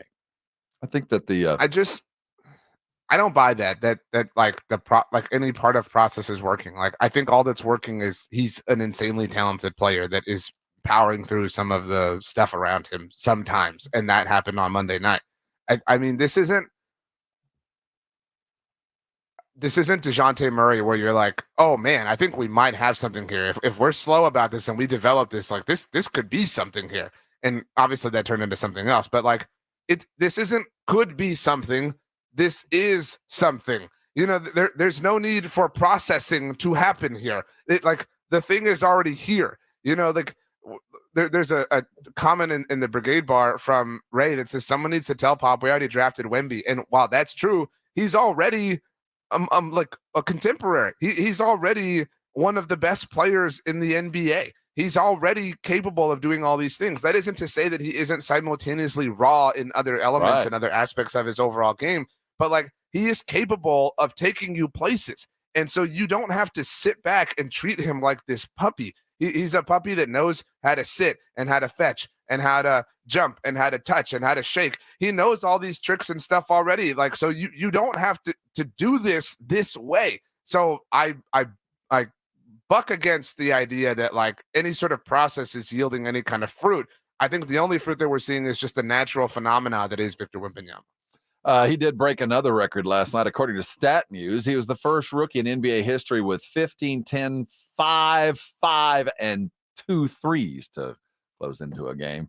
Just an utterly astounding performance. But unfortunately, the team they beat is the team they're trying to get their draft pick from. And that draft pick is protected inside the top 7, right? Or is it top 6? It's 7. 7. As long as it's 7, they own it. They own it. So that win actually helped the Raptors and not the Spurs. But hey, it's a W. We're going to take it. The Mavs are on the docket coming up tomorrow as the Rodeo Road Trip is heading to its mid run as we prepare for an All-Star game that will highlight a couple of Spurs. I do want to say one thing to get us on the same page. The idea that Chet Holmgren is Rookie of the Year. It's over. That's over. I think that debate was put to bed in about 4 days. No, we can go ahead and give Wemby the trophy. It is done and done. When we're seeing things like this and the production and really the grace at which he's doing it, it's not even that hard. You know, it's not even as difficult as it should be. You know, what's difficult is convincing guys like RJ that Mike Zimmer might actually make a difference. Mike Zimmer arrives. He's got a long name in the NFL. Who is that going to help bring in? Maybe there's some good to follow. If Zimmer comes, who's next? We'll look at the future, or maybe the potential there, coming up next as we look at the Cowboys. The Super Bowl broke all kinds of records, and we'll let you know the ones that you might not have thought of that were set anew coming up at 8:45. Hang with us. We got lots to do. This is the Morning Huddle, and we'll be right back. I got a question for you. Are you living in pain? Is there something that's keeping you out of life?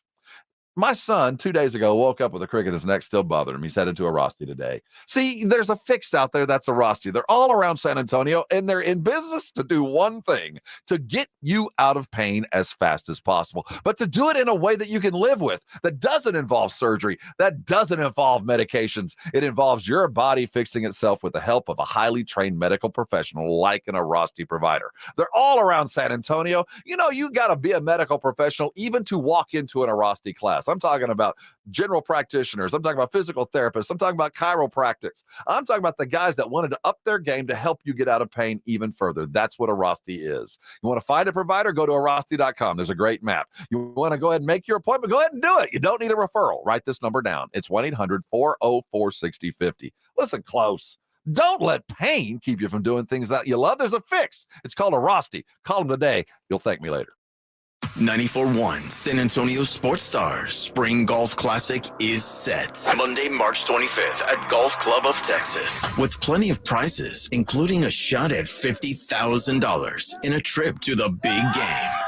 Go to sasportstar.com and get signed up. A 4-person scramble, $120 per player to join, or a group of 4 can sign up together for $400. It's the San Antonio Spring Golf Classic, benefiting the Will Smith Foundation. Monday, March 25th, presented by Flight by Yingling and 94.1 San Antonio's Sports Star. Hey, Joe Montana here. Back in my football days, I knew the importance of a strong defense. Now I'm sharing how you can help defend your health against pneumococcal pneumonia, a bacterial lung disease that can be life-threatening. If you're 65 or older, or 19 or older with certain chronic conditions like diabetes or asthma, you're at increased risk. Talk to your doctor or pharmacist about vaccination and learn more at knowpneumonia.com. That's KNOW pneumonia.com. Sponsored by Pfizer. And now another no-brainer money-saving tip from Progressive. It looks like your luggage is over 50 pounds. Is there anything you can take out? Oh, yeah. Let me just toss all these $20 bills. Great. Let me grab you a trash can. Stop. Instead of throwing money away, move some clothes into a carry-on. And here's a better tip from Progressive on how not to waste money. Don't pay too much for car insurance. Drivers who switch and save could save hundreds. Progressive Casualty Insurance Company and affiliates. Potential savings will vary. Not available in all states. Look around. You can find cars like these on AutoTrader. Like that car riding your tail. Or if you're tailgating right now, all those cars doubling as kitchens and living rooms are on AutoTrader too. Are you working out and listening to this ad at the same time?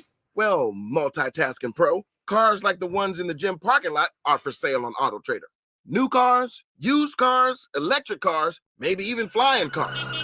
Okay, no flying cars, but as soon as they get invented, they'll be on AutoTrader. Just you wait. AutoTrader. My friend and I are taking a trip to Mexico this year, but neither of us speak Spanish. So we downloaded Babbel and started learning Spanish fast. Want to start getting conversational in another language in as little as 3 weeks? Babbel's quick 10-minute lessons were designed by language experts to be the most efficient and effective way to learn a new language. ¿Cómo te llamas? ¿Cómo te llamas? Babbel, language for life. Celebrating 10 million subscriptions sold. Go to Babbel.com and start learning a new language today. That's Babbel.com. The way the NBA season is going in San Antonio, you need to find a way to add excitement to watching those games. Jason Minix here from The Blitz. The way to do that is by playing at Underdog at Fantasy. Go download the Underdog Fantasy app and start playing the Pick'em game, where you pick between 2 and 5 players from at least 2 different teams. Select whether they will be higher or lower on stats, and if your picks hit, you can win up to 100 times your money. It is fantasy, but legal in Texas. So download the Underdog Fantasy app or go to Underdog UnderdogFantasy.com. Sign up, use my promo code STAR, and Underdog will match your first deposit up to $100. Plus, they'll give you a mystery special pick to use on your first pick of entry. Must be over 18 and present in a state where Underdog Fantasy operates. Terms apply. Concerned with your play? Call 1-800-GAMBLER or visit ncpgambling.org. Again, promo code STAR at UnderdogFantasy.com.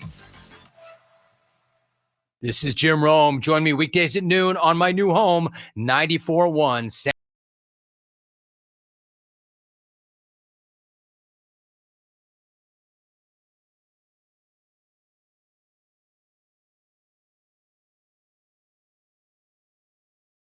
To talk about. It's the Morning Huddle. RJ Ochoa, Rob Thompson. And we're also here to help. It's the day before a holiday that so many of us have sneak up on us. It's Valentine's Day.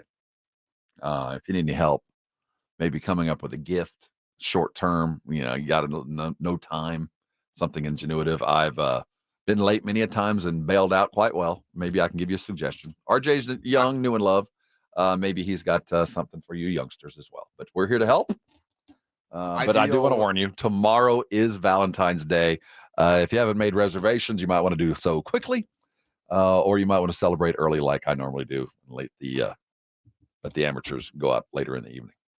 Ideal Valentine's candy in your mind? It's chocolate of some sort.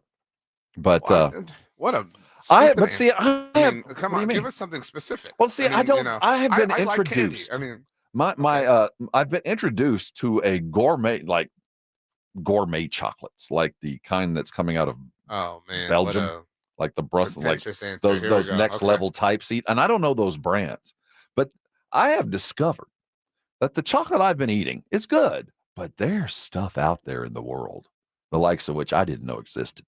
There's chocolate out there that, oh my goodness. So there's a level at which I didn't know existed that I have found over the last couple of months. I got a gift box from this Belgian chocolatier that is like no chocolate I've ever had before. I didn't know they could do stuff like that.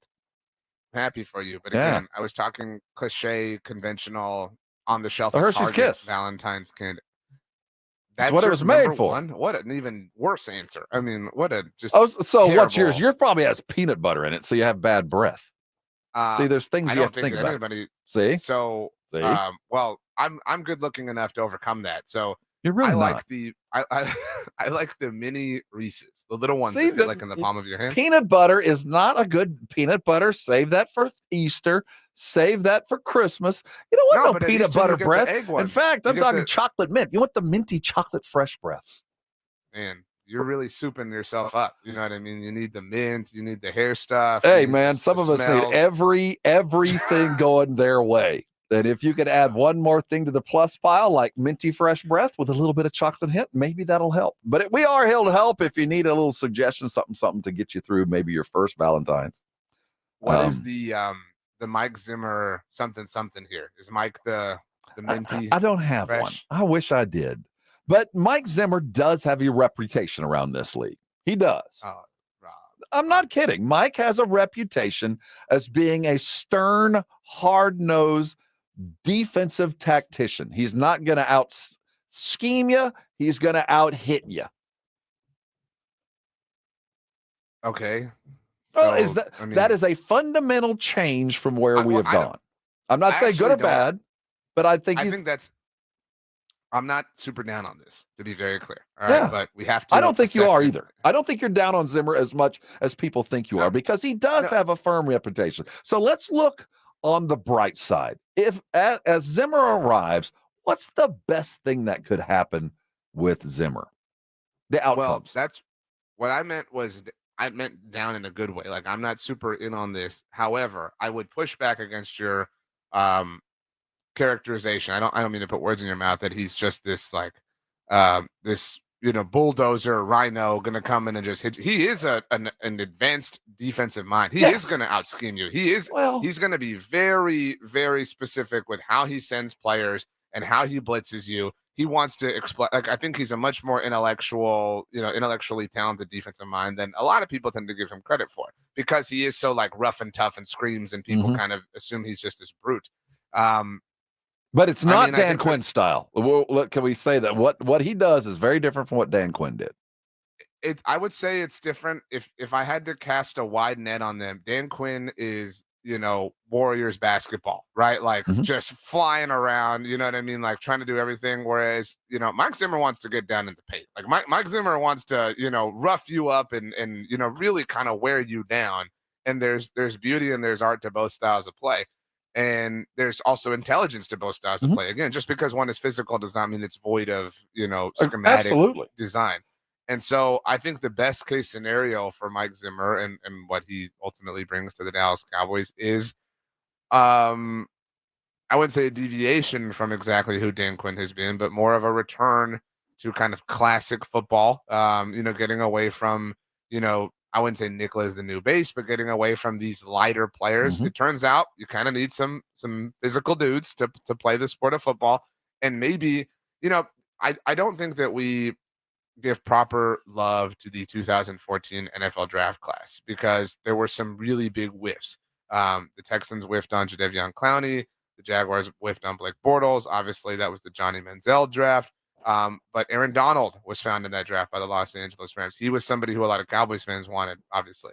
Obviously, Zach Martin was the Cowboys pick in that draft, and that has worked out rather well. But if the Cowboys couldn't have gotten Zach Martin, and I remember this vividly, at the time, myself and other people on the internet wanted Aaron Donald or Anthony Barr. And Anthony Barr obviously landed in Minnesota, and Mike Zimmer got the best out of him. Now, not necessarily your kind of classic off-ball linebacker, but I think the best case scenario is,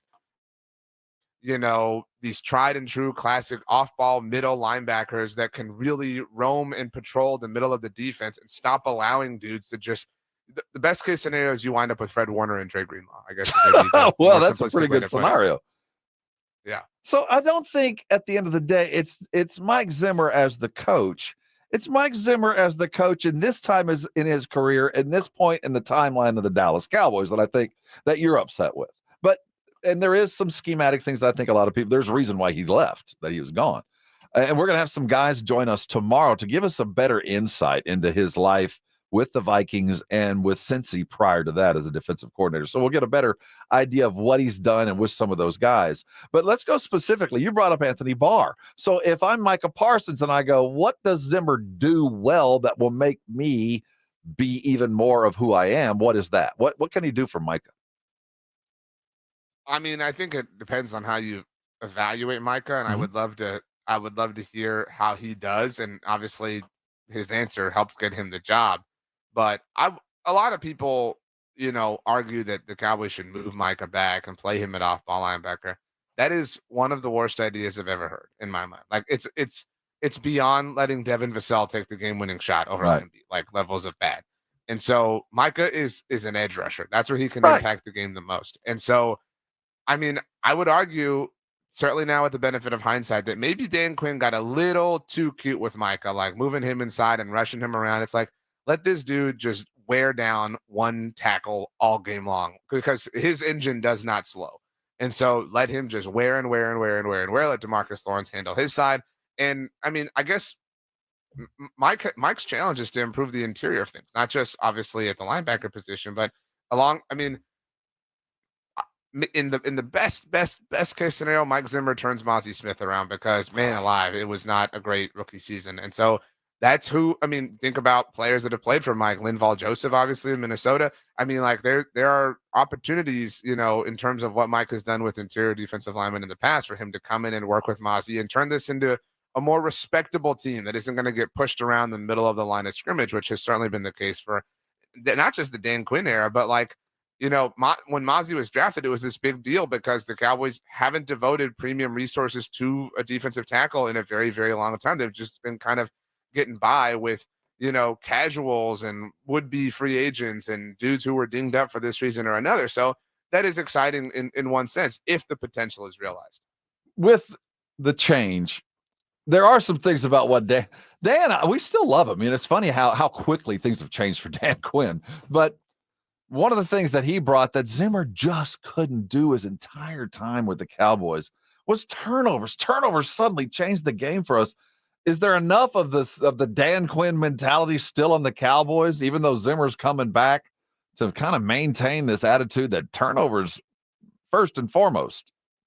I think that, so my point is not turnovers are bad, right? My point is not I don't want turnovers, but I think that Dan Quinn's unit became overly reliant Obsessed. on them. Okay.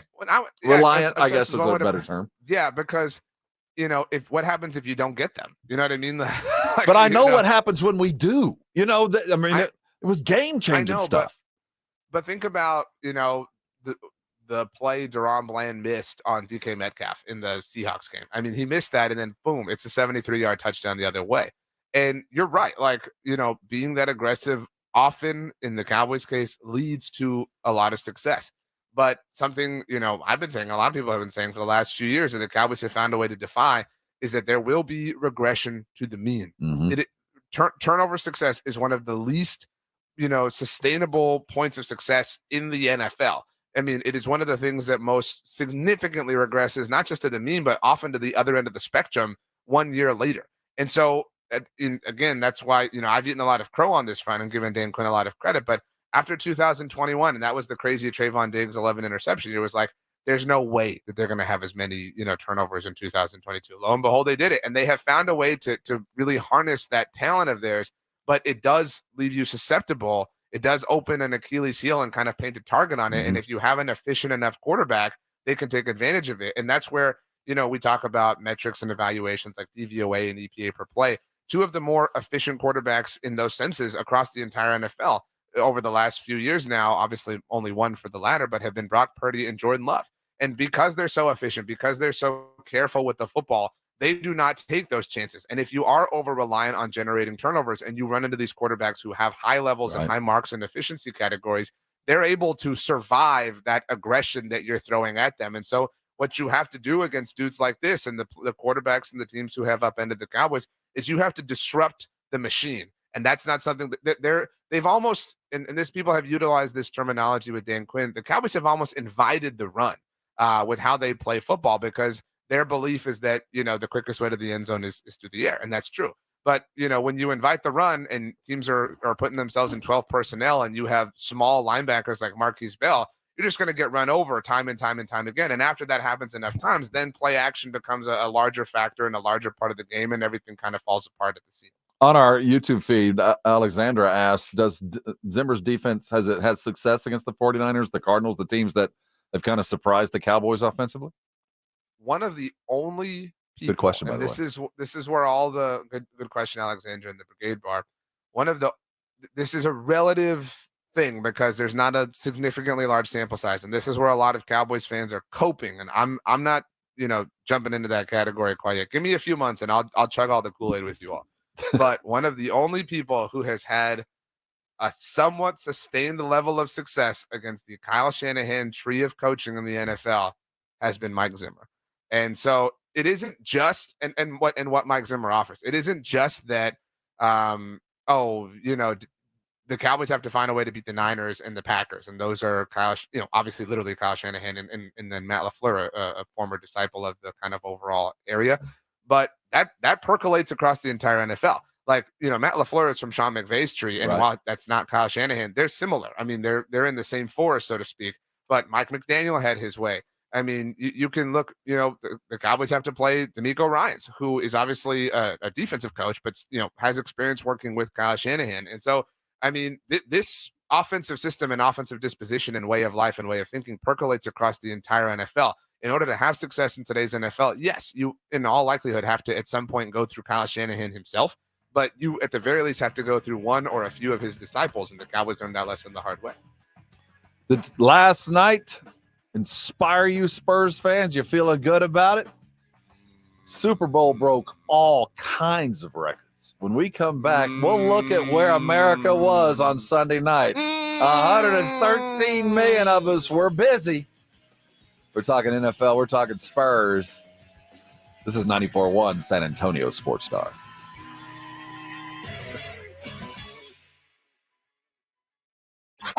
If you miss the Blitz with Jason and Joe, then you miss this. Wade Phillips joining us here in studio on the Blitz. He is the general manager. I mean, people discard that, but he played football. He obviously works hard at being a general manager. Meets with all the players that we're going to try to draft. I mean, he's into it.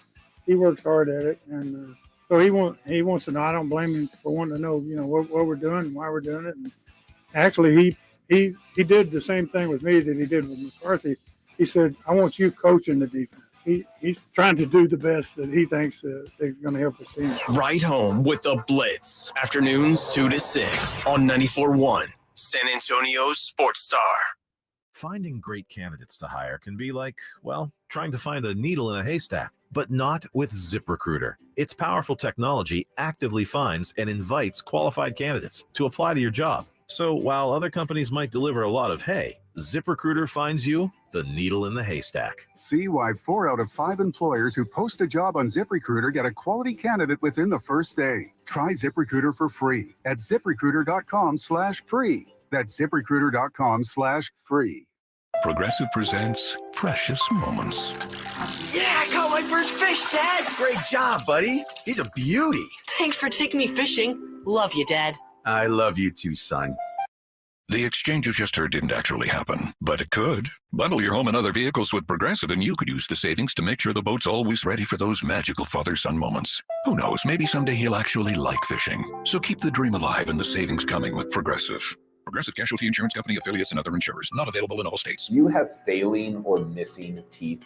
Hi, I'm Dr. Andrew Mueller, Chief Oral Surgeon at Doctors Implants. I had missing teeth. I had crowns. I had partials. There was no way I was going to walk into my bathroom every morning to see my teeth in a container. At Doctor's Implants, replacing your teeth with full mouth dental implants might be the looking for. The 6-Hour Smile is a permanent full mouth teeth replacement. Your new smile will be custom designed to fit your face and lifestyle and will look and function just like regular teeth. You won't need to remove them from your mouth overnight, and you won't need adhesive to keep them in place. Eat freely and smile confidently again.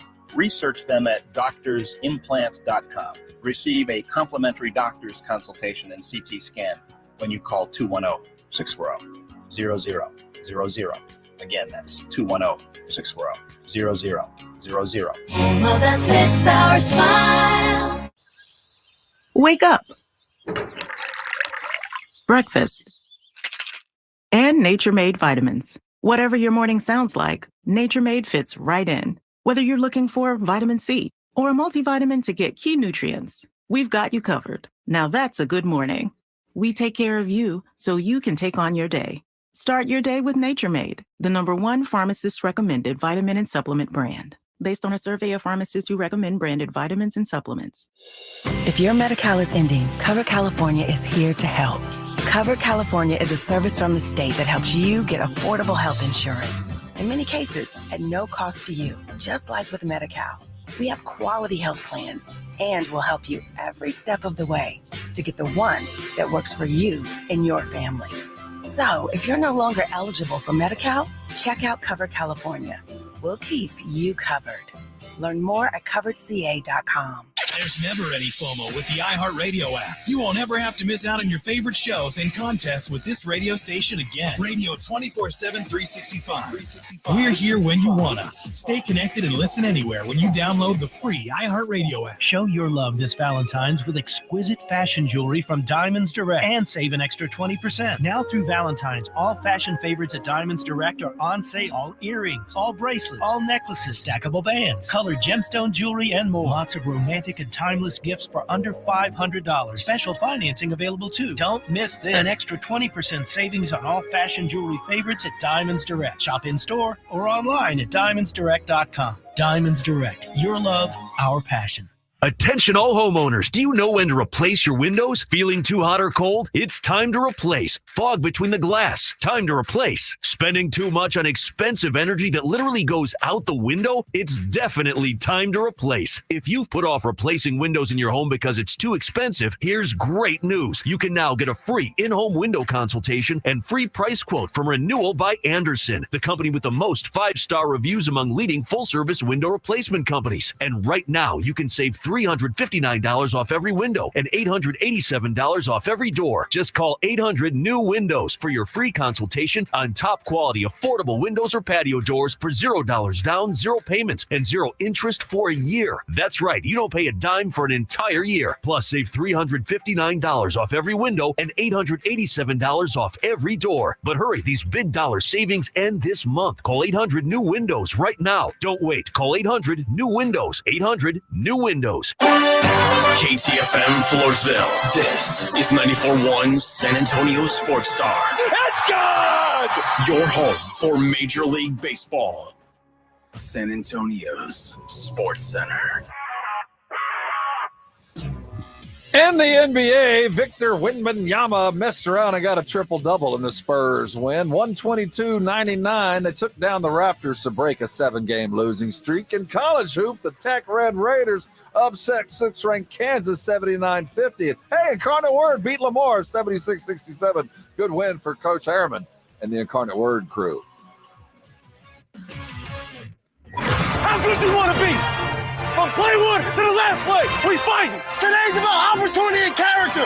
We got a chance to come out here and play football. It's a blessing. Hey, every season is full of defining moments. Let's make this day a defining moment for us in our course. Let's go, baby. This is the Morning Huddle on 94.1 San Antonio Sports Star with Rob Thompson and the managing editor of Blogging the Boys, RJ Ochoa. Now, here are the guys. Hey, gather around. Huddle up on us. It's the Morning Huddle. He's RJ Ochoa. I'm Rob Thompson. Welcome to hour number 4 of the Morning Huddle. You missed anything previous? Shame on you. Set your alarm, but there's a fix. You can go to sasportstar.com. We call it the Audio Vault. You should call our podcast Central. Anything you miss live right here on the Sports Star, well, you can have it right there, or you could be watching us and cataloging all of our former morning huddles there on YouTube. Make sure you're subscribed. That way you get to look at our beautiful faces and stream us wherever you take us around this great world, as it were. You had your breakfast yet? I did. I was actually going to tell you I made a mistake on Saturday. I'm willing to fess up to it. You've never made a mistake, RJ. I ate an entire sleeve of Girl Scout Thin Mints. Which Thin Mints? Well, you're supposed to. That's why they put them in those convenient sleeves, so you can walk around with them without melting in your hands. Do you freeze them, by the way? No, that's stupid. I didn't walk around. Wow, that was. There's a lot of people out there that enjoy a frozen Thin Mint. Well, I have really sensitive teeth. Like I can't bite cold things. Like what's actually, I would honestly argue illegal. I think it's weird when people bite popsicles. That is the most unsettling thing. Well, like how people like. Oh, there's nothing better than on a hot day, but it has to be a fudge sickle, not just a popsicle. A fudge sickle. No, I'm talking any ice cream. Like it's weird to me that anybody's capable of biting because you and your soft teeth, you just can't fight through that. You're telling me you take an ice cream and you like clamp down on it with your chompers? I look forward to the brain freeze. I chase that pain. I want to be doubled over in nose pain. I mean, I want nothing to do with that. You can. And when's the last time you had a brain freeze? I don't know. I'm a big milkshake guy. I didn't get one in Vegas. I get normally margaritas get me. I'm diving in, baby. You freezing the sinuses. Wow, that's hey. Let's talk records. Gross. Let's talk some records. Okay, let's do it. If you're watching our YouTube feed, we have interesting video up. Yeah. I'm trying to lure people over there. While you're there, subscribe. If you're watching the YouTube feed, Rob is unbuttoning his shirt. You did that yesterday. I did. Actually. I was trying to earn some beads. Yeah, that was weird. I was told that's how you do it. All kinds of records set on Sunday night. Most viewers, 113 million plus. Halftime, most people watched that. Longest made field goal, 57 yards. Most field goals made in a Super Bowl. The longest was actually set before that. Twice, I know. So yeah. Which really wasn't the record we were chasing. When I was doing my prize picks, I didn't have that high of over. I should have dove into that one. Highest average punting per team, 50.8 yards combined between Kansas City and San Francisco. And there was a lot of them. It's amazing how many people tune into this thing. Like it is. You know, I was talking to my 83-year-old mother. And, she was reflecting. And I mean, everybody watches Super Bowls. I don't care if you're a football fan or not. And even she was like, this is such a cultural touchstone that, I mean, everybody pays attention and there's something in it for everybody. What I appreciate about the Super Bowl is I like epic things. I like tentpole things. And what isn't necessarily the case for other epic tentpole things, like, and call it whatever you want, doesn't even have to be across the world of sports, like the Oscars or something like that, is the Super Bowl is the Super Bowl of all lines of work that are involved. Like it is literally the Super Bowl for the players, like the grandest stage they can achieve. It's the Super Bowl for camera operators, for crew members, for grounds crew, for the people who paint the field, the people who manicure the field, the security officers. Like it is literally the Super Bowl of everybody's line of work it is the peak pinnacle, that everyone can achieve in their respective profession that is involved with the game. What else offers that? Like that is so cool. Nothing. But, we talk about, the touchstone that it is American, and it is everybody has some sort of vested interest in the Super Bowl itself. You just do, whether it be a product that's being advertised, a movie you want to go see, a family member watching the team, the food for the game, but it pales to the rest of the world as far as viewership. 113 million. That doesn't even land in the top 7 of those around the world. So when we look at how big a deal we are, the Cricket World Cup had 2.6 billion viewers. The World Cup had billion followers or watchers. So while we think we're a pretty big deal, that's why the NFL is going to Brazil. That's why the NFL is going to be in Germany. This is just a little tiny piece of the pie. So I agree with you. I mean, I think the Men's World Cup last fall had 4 billion viewers, I believe, the final. And so I don't even know. I can't even begin to understand how you track that, like on a worldwide global scale. Like it's just got to be impossible to truly figure out. And I mean, it's amazing, like looking at the press release from, in this case, CBS Sports, and like just the way they're dressing this up, and with streaming, with Paramount, what I mean? It's just like all the bells and whistles you can possibly add. And as it relates to the NFL, I mean, this is, I believe, the most watched telecast since the moon landing, which is crazy to think about. First of all, that people had that much access to television. I didn't know there were that many TVs, right? Right. So that's crazy. But beyond that, if I've always thought that this was impossible, it's a collection of things I am starting to buy into, ironically so, that we will someday have a pay-per-view Super Bowl. I know we will. Yeah. I mean, no doubt. Like, it's just, I've always pushed back against that, but like, it's starting to feel like, a thing.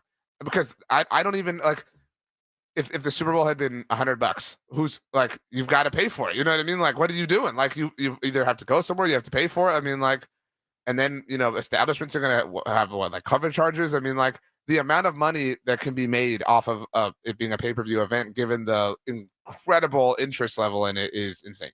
And just the basics of the blocking and tackling of the game. And we'll talk about and ad nauseum whether, the change in the overtime rules. And maybe we should have looked at that one more time to solidify it, put it in granite, and carry on. But there was not a single kickoff return in the Super Bowl. I heard a take about this that what made overtime feel weird was you've got all of this suspense in the air, and everyone's like holding their breath because, okay, we're about to play overtime with the Lombardi Trophy on the line, and everyone gets set for the kickoff, and boom, let's all watch the ball go out the end zone, and nothing happens. It was a little air out the balloon right away. Are we happy with the rules as they sit in overtime? Is this the best way, after all that we've gone through, from first to score to, I mean, we can go back to Texas and penetrations, about finding a legitimate way to get to a winner where both teams have equal access to the victory. Is this the best way? This is, I mean, I hate this rule, and I Okay. don't hate it because of the results. I hate how we got here, because for anyone who's unaware, the rule that Kyle Shanahan did not teach to his team on Sunday is a result of the 13 seconds game, the divisional round matchup between the Buffalo Bills and the Kansas City Chiefs.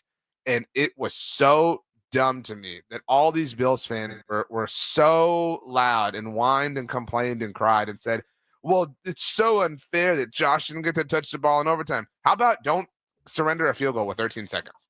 Like you had it. And people forget, when the Bills scored the touchdown in that game to go up by 3, go for 2. You go for 2. Okay. If you really want to put the game away, go for 2, and you can win it outright. Was that way better?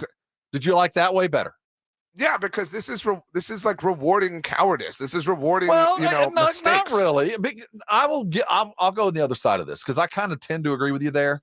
But there is this, I would like to have seen if Josh Allen could have done it.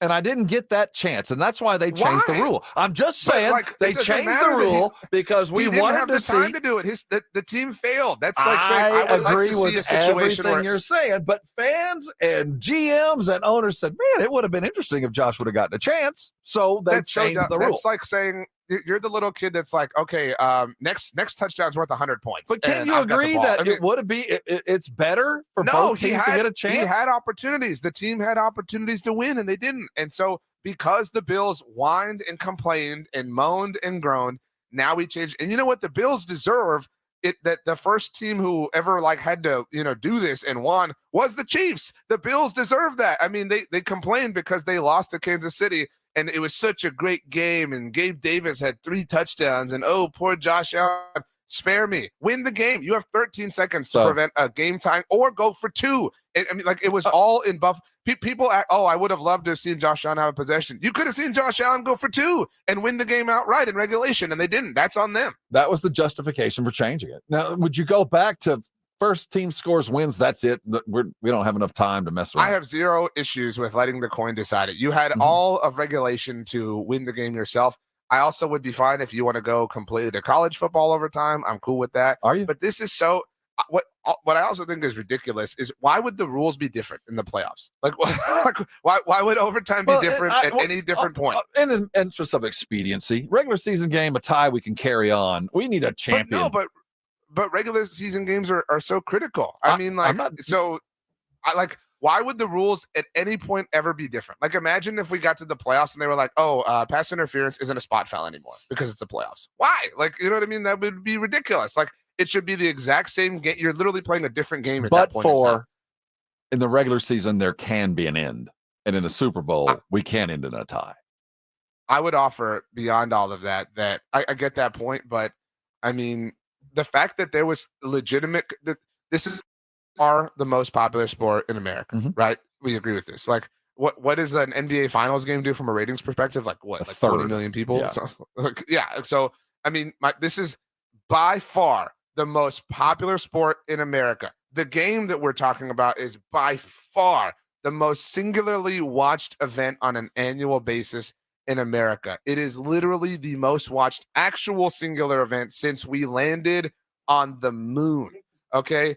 And that being said, there were a lot of people, shockingly, some of them on one of the teams playing in the game, who did not know the rules. So because we've convoluted it and confused and clouded it so much, it's like, well, they scored, but did they win? And does somebody get a possession? Does somebody get a chance to match this? Because I don't feel good that they didn't. The Niners only had 1 possession, and I would feel better if they had a second one. And imagine if Brock Purdy had a chance to go down. So does this really count?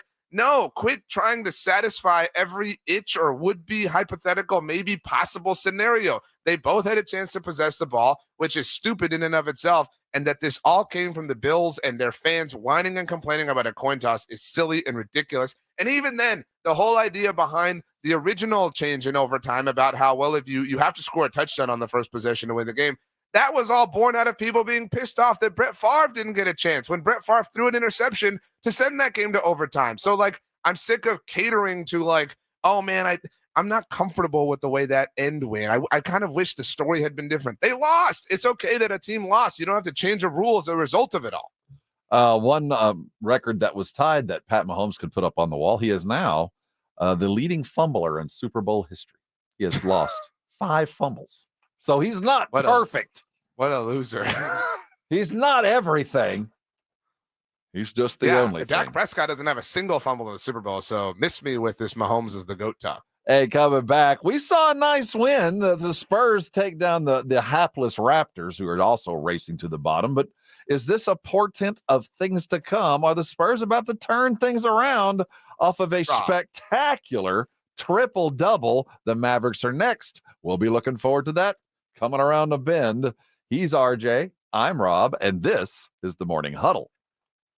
How you feeling today? Have you already planned your afternoon or week? I hope you're including Twin Peaks in the offing, because Twin Peaks makes sure to satisfy on a daily basis. And while the big game is done, hoops is first and central. And I'll tell you what, there's no better place to go catch a game with friends alike mine. And you know, hoops is every night. With all those TVs surrounding you when you're at Twin Peaks, there's no better place to go to spend an evening watching a Big 12 game, or maybe tuning into an SEC. And of course, the league and the association are on every night, and they've got it. And to go along with the games on, you got to make sure you got things that go along with a man cave. The food coming out of the kitchen, spectacular. The menu changes on a regular basis to reflect not only the season, but the locale. And San Antonio's 4 local Twin Peaks got you taken care of. Seasonal menus, appropriate beers, locally brewed, top shelf bourbons, the likes of which you only see in the fancy places. That's what Twin Peaks does. All 4 locations waiting on you with lunch specials today. You want to go light and healthy? Of course they've got that. You want to hang around for the early happy hour? Come join me. There are 4 locations, I-10 and De Zavala, 151 and 410. Loopland right there at San Pedro and 410. Then, of course, the brand new one out on IKEA Lane up on the northeast side. The eats are always fresh and hot. The drinks always icy cold, made by a mixologist. But I'll tell you why I go to Twin Peaks. It's those scenic views. 94.1 San Antonio Sports Stars Spring Golf Classic is set. Monday, March 25th at Golf Club of Texas. With plenty of prizes, including a shot at $50,000 in a trip to the big game. Go to sasportstar.com and get signed up. A 4-person scramble, $120 per player to join, or a group of 4 can sign up together for $400. It's the San Antonio Spring Golf Classic, benefiting the Will Smith Foundation. Monday, March 25th, presented by Flight by Yingling and 94.1 San Antonio's Sports Star.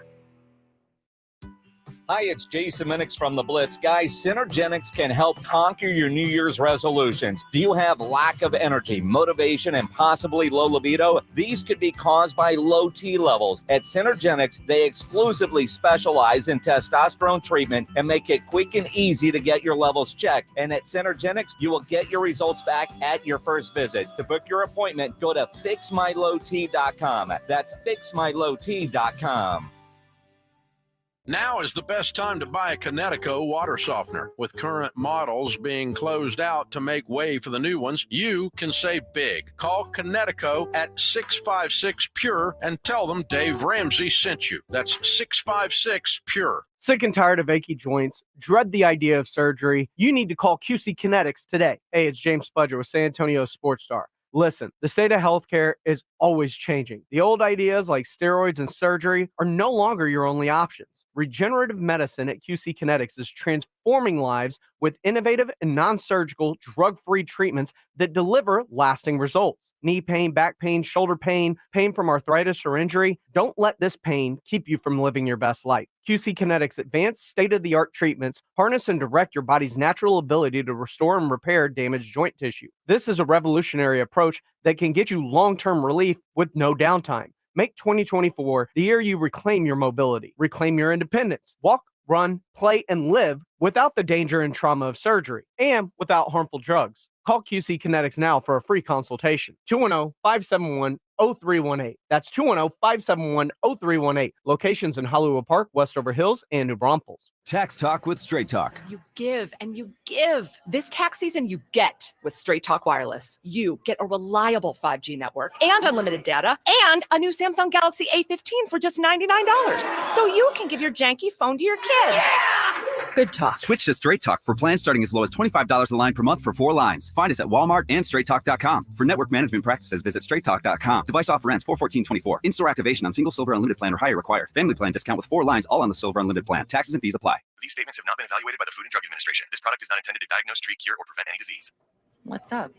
I'm tired of feeling so bloated. That used to be me. Then I got this. Align Bloating Relief plus food digestion. A probiotic, right? Yeah, it works naturally with your gut to help soothe occasional bloating and gas. Plus, it has vitamin B12 to aid digestion by helping convert food to cellular energy. 2 benefits, 1 capsule. Align Bloating Relief plus food digestion from the #1 doctor-recommended probiotic brand. Get $5 off at alignprobiotics.com. God, I'm so stressed. It's a brand new year and our business is busier than ever. Uma. What is that? Meditation? I'm recommending the Uma cloud phone system with auto attendant and more than 35 features. Uma? Yep. Switching to Uma is a cinch. Starts at $19.95 per month per user, plus taxes and fees. Uma. Now you're feeling it. Visit Uma.com. That's OOMA.com to learn more. Uma. Smart communications for the smarter business. Good morning, everybody. Joe Reinagle here. Coming up later on The Blitz, we're going to talk Spurs basketball. Their rodeo road trip continues. And Mike Zimmer, the new defensive coordinator for the Dallas Cowboys, Shereen Williams will have something to say about that. She'll join us at 5:15. RJ, I know you're upset that Rex Ryan wasn't hired. You going to be okay?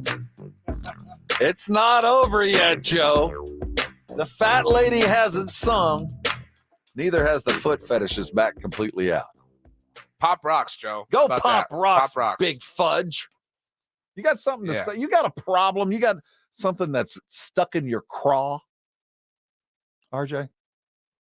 I do, but I'm not removing it for 7 minutes. We got about 8 minutes to let that in with the good air, out with the bad. We're going to air our grievances in just a couple of minutes, and I have a sense that a man named Mike Zimmer might be a part of that. You need to exhale. You can type them. You can talk them. 656-377-6656 ESPN. I don't want you to be grieving about not playing golf with us. We're playing March the 25th. We are well over halfway full, which is as early as we have ever had that. That's our spring golf classic. It's out at the Golf Club of Texas.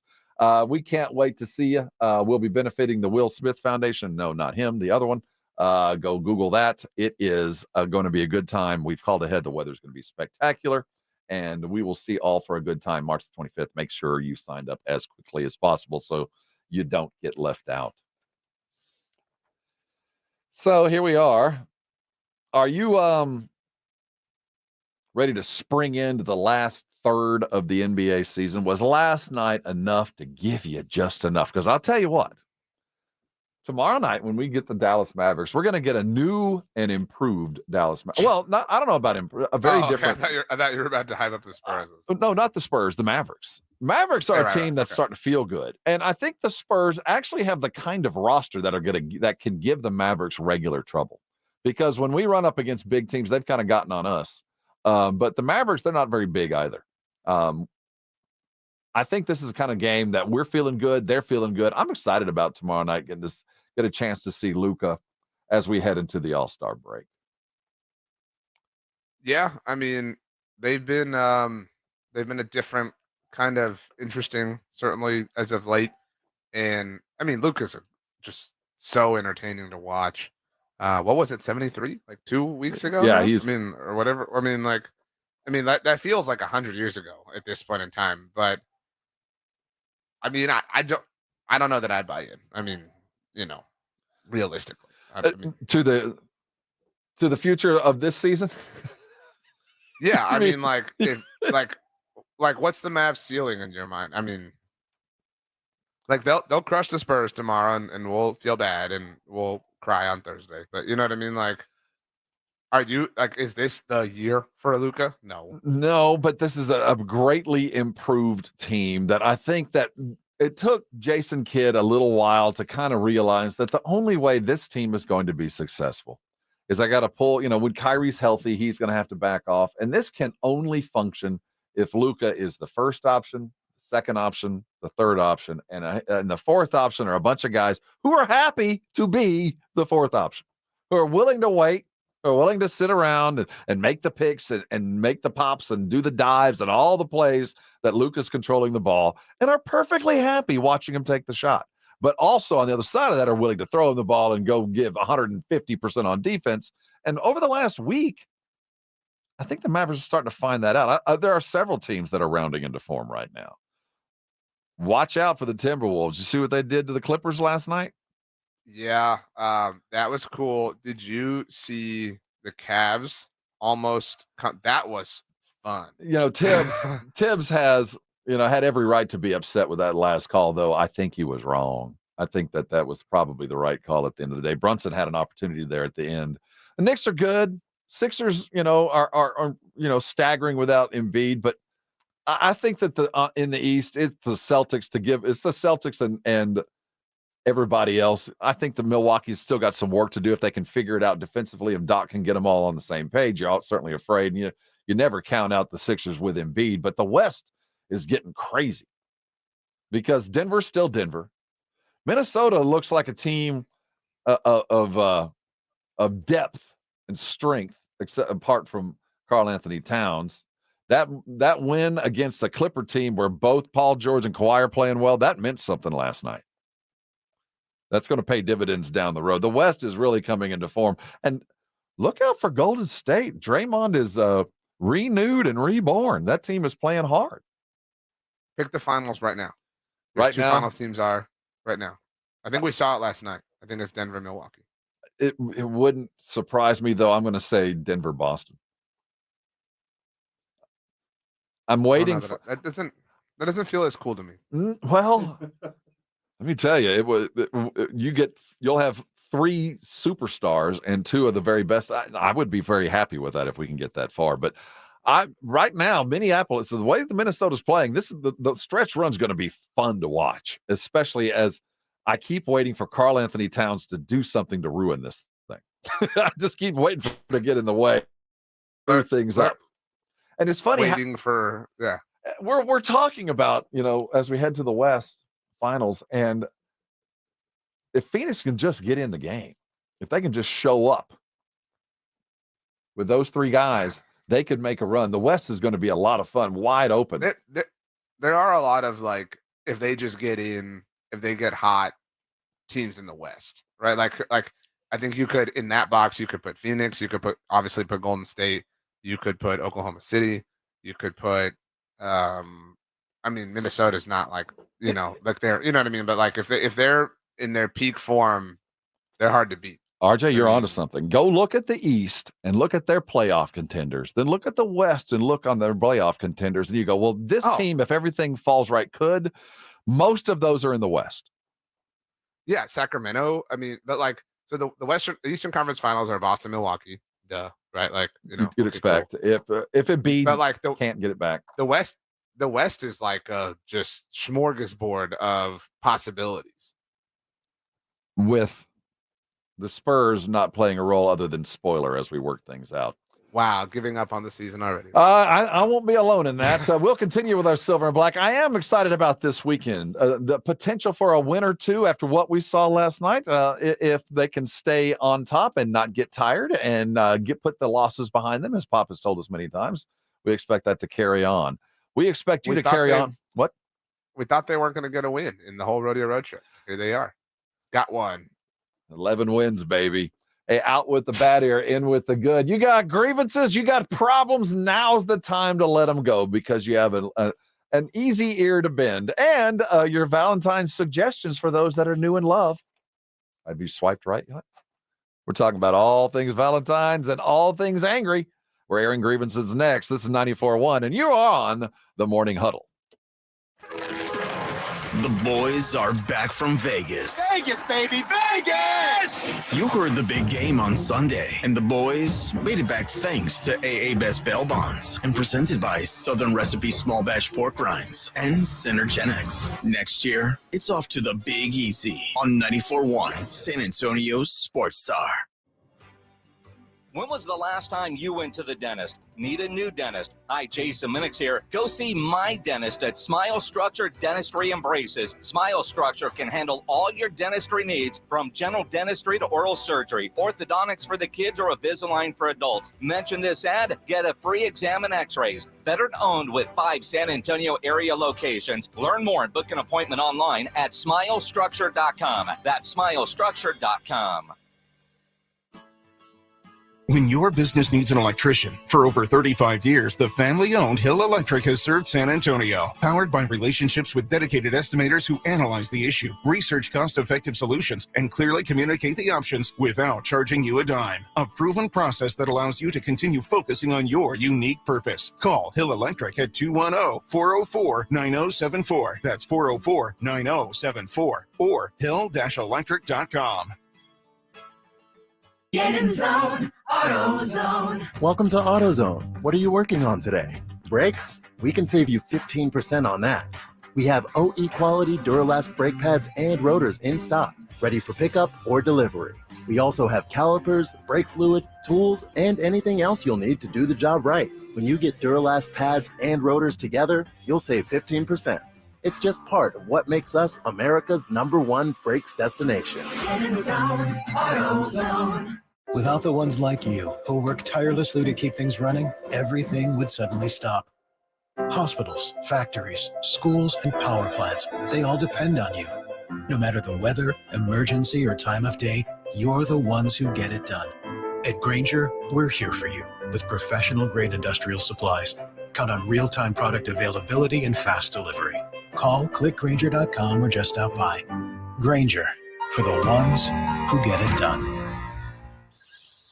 Wake up. Breakfast. And Nature Made vitamins. Whatever your morning sounds like, Nature Made fits right in. Whether you're looking for vitamin C or a multivitamin to get key nutrients, we've got you covered. Now that's a good morning. We take care of you so you can take on your day. Start your day with Nature Made, the #1 pharmacist-recommended vitamin and supplement brand, based on a survey of pharmacists who recommend branded vitamins and supplements. Pizza's here. I'd love some, but I'm worried about my stomach issues. If you're worried about having diarrhea, gas, bloating, stomach pain, or loose, oily stools, it may not just be stomach issues. It could be a condition called exocrine pancreatic insufficiency, or EPI. With EPI, the pancreas doesn't release enough enzymes to break down food, but EPI is manageable. Use the symptom checker on identifyepi.com and talk to your doctor. That's identifyepi.com. Sponsored by AbbVie. Attention all homeowners. Do you know when to replace your windows? Feeling too hot or cold? It's time to replace. Fog between the glass? Time to replace. Spending too much on expensive energy that literally goes out the window? It's definitely time to replace. If you've put off replacing windows in your home because it's too expensive, here's great news. You can now get a free in-home window consultation and free price quote from Renewal by Andersen, the company with the most 5-star reviews among leading full-service window replacement companies. And right now you can save $359 off every window and $887 off every door. Just call 800-721-9205 for your free consultation on top quality affordable windows or patio doors for no dollars down, no payments, and no interest for a year. That's right, you don't pay a dime for an entire year. Plus save $359 off every window and $887 off every door. But hurry, these big dollar savings end this month. Call 800-721-9205 right now. Don't wait. Call 800-721-9205. 800-721-9205. This is the Morning Huddle with Rob Thompson and RJ Ochoa. Welcome, newcomers. The tradition begins with the airing of grievances. I got a lot of problems with you people. Now, you're going to hear about it. Here are the grievances with Rob and RJ. Settle in and sound off like you got a pair. Air your grievances in the appropriate manner and things improve if you're taking them to the right people, like RJ Ochoa, the managing editor of Blogging the Voice. What happened to our title page? I thought I was the director of transitional strategies. To be fair, I think the title was transitional strategist. Oh well, so, I hired the you know, strategist. I Right, transition right. the strategies. Okay, that makes sense. Anything stuck in your craw? Just to, anything just like generally bothering you? If you have something, 656-3776, 656 ESPN are the appropriate digits and letters to dial. I have a surprising one for myself, but before I get to mine, I do want to pay the Brigade Bar tax. And Tony Galan had one here in the chat. So everybody should subscribe to the San Antonio Sports Star YouTube channel, pay the like tax, and of course turn on your notifications. Tony says thumb on it. Their grievance is when people say long story short after an already long story, like you could have landed the plane a long time ago. That's a great grievance. Like, you're listening forever and that's long story short. I mean, that's those are the spark notes. You know what I mean? Like that sucks. Oh man, if somebody at some point has said, well, to make a long story short, I guarantee you at some point in that same conversation, I was like, yeah, that's crazy. Wow. If you hear me say wow and yeah, that's crazy, I ain't listening. Have you ever seen the meme, Rob? It's somebody sending 3 like text messages. So it's like 3 text bubbles. And at the top, it's like somebody responding to an incredibly long text. And the top one says, I ain't reading all that. The second one says, but I'm happy for you. And the third one says, or I'm sorry that happened. So like that's crazy. Whatever it is. That's great. That was a good one. Thank you, Tony. Mine is weird because I didn't think this would be me. But have you seen, speaking of memes, Troy Aikman has come under fire. A tweet of his. Have you seen this? No. What did he tweet? Well, there was a tweet of Troy's in 2019. Oh, okay. Where I think based on your reaction, you're going to agree with me. Where he quoted a story from The Athletic, and the story was like pontificating, whether Mahomes was already on Troy Aikman's path or something like that. And Troy quoted it and said, "Call me when he has," about talking about Mahomes, 33% of my Super Bowls, meaning call me when he wins a ring, because at the time he hadn't. And so on Sunday night, after Mahomes won his 3rd Super Bowl, there are all these people like dunking on a 4.5-year-old tweet from Troy, like, "Oh man, this looks really stupid." And so my grievance is like completely, and in this case, purposefully removing context. Now, was Troy a little bit aggressive in his original tweet? Yeah, of course. Have all of our opinions changed even more so about Patrick Mahomes since the fall of 2019?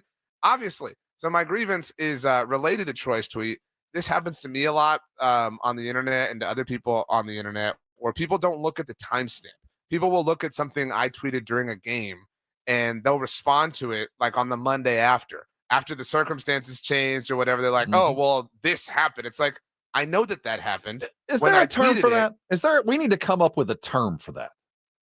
I don't know, but I want there to be, and There I want needs there to be to a be. price to pay. Because like when I tweeted it, what were the circumstances? What was the context of the moment? That obviously changed. The tweet that is now 24 hours old isn't necessarily representative of how I think anymore. Welcome to the platform. So my grievance is people not checking the timestamp on things, and in the case with Troy, using it to reverse dunk on him.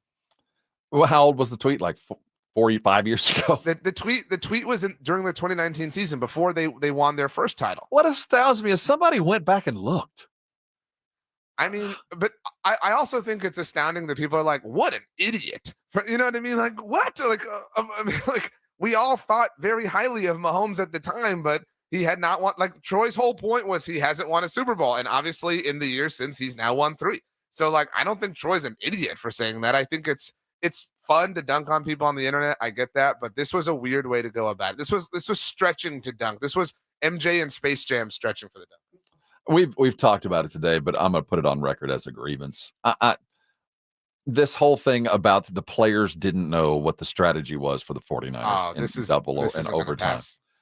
My grievance is, I don't care that the players didn't know. I don't care that Bosa had no idea that they wanted the ball third.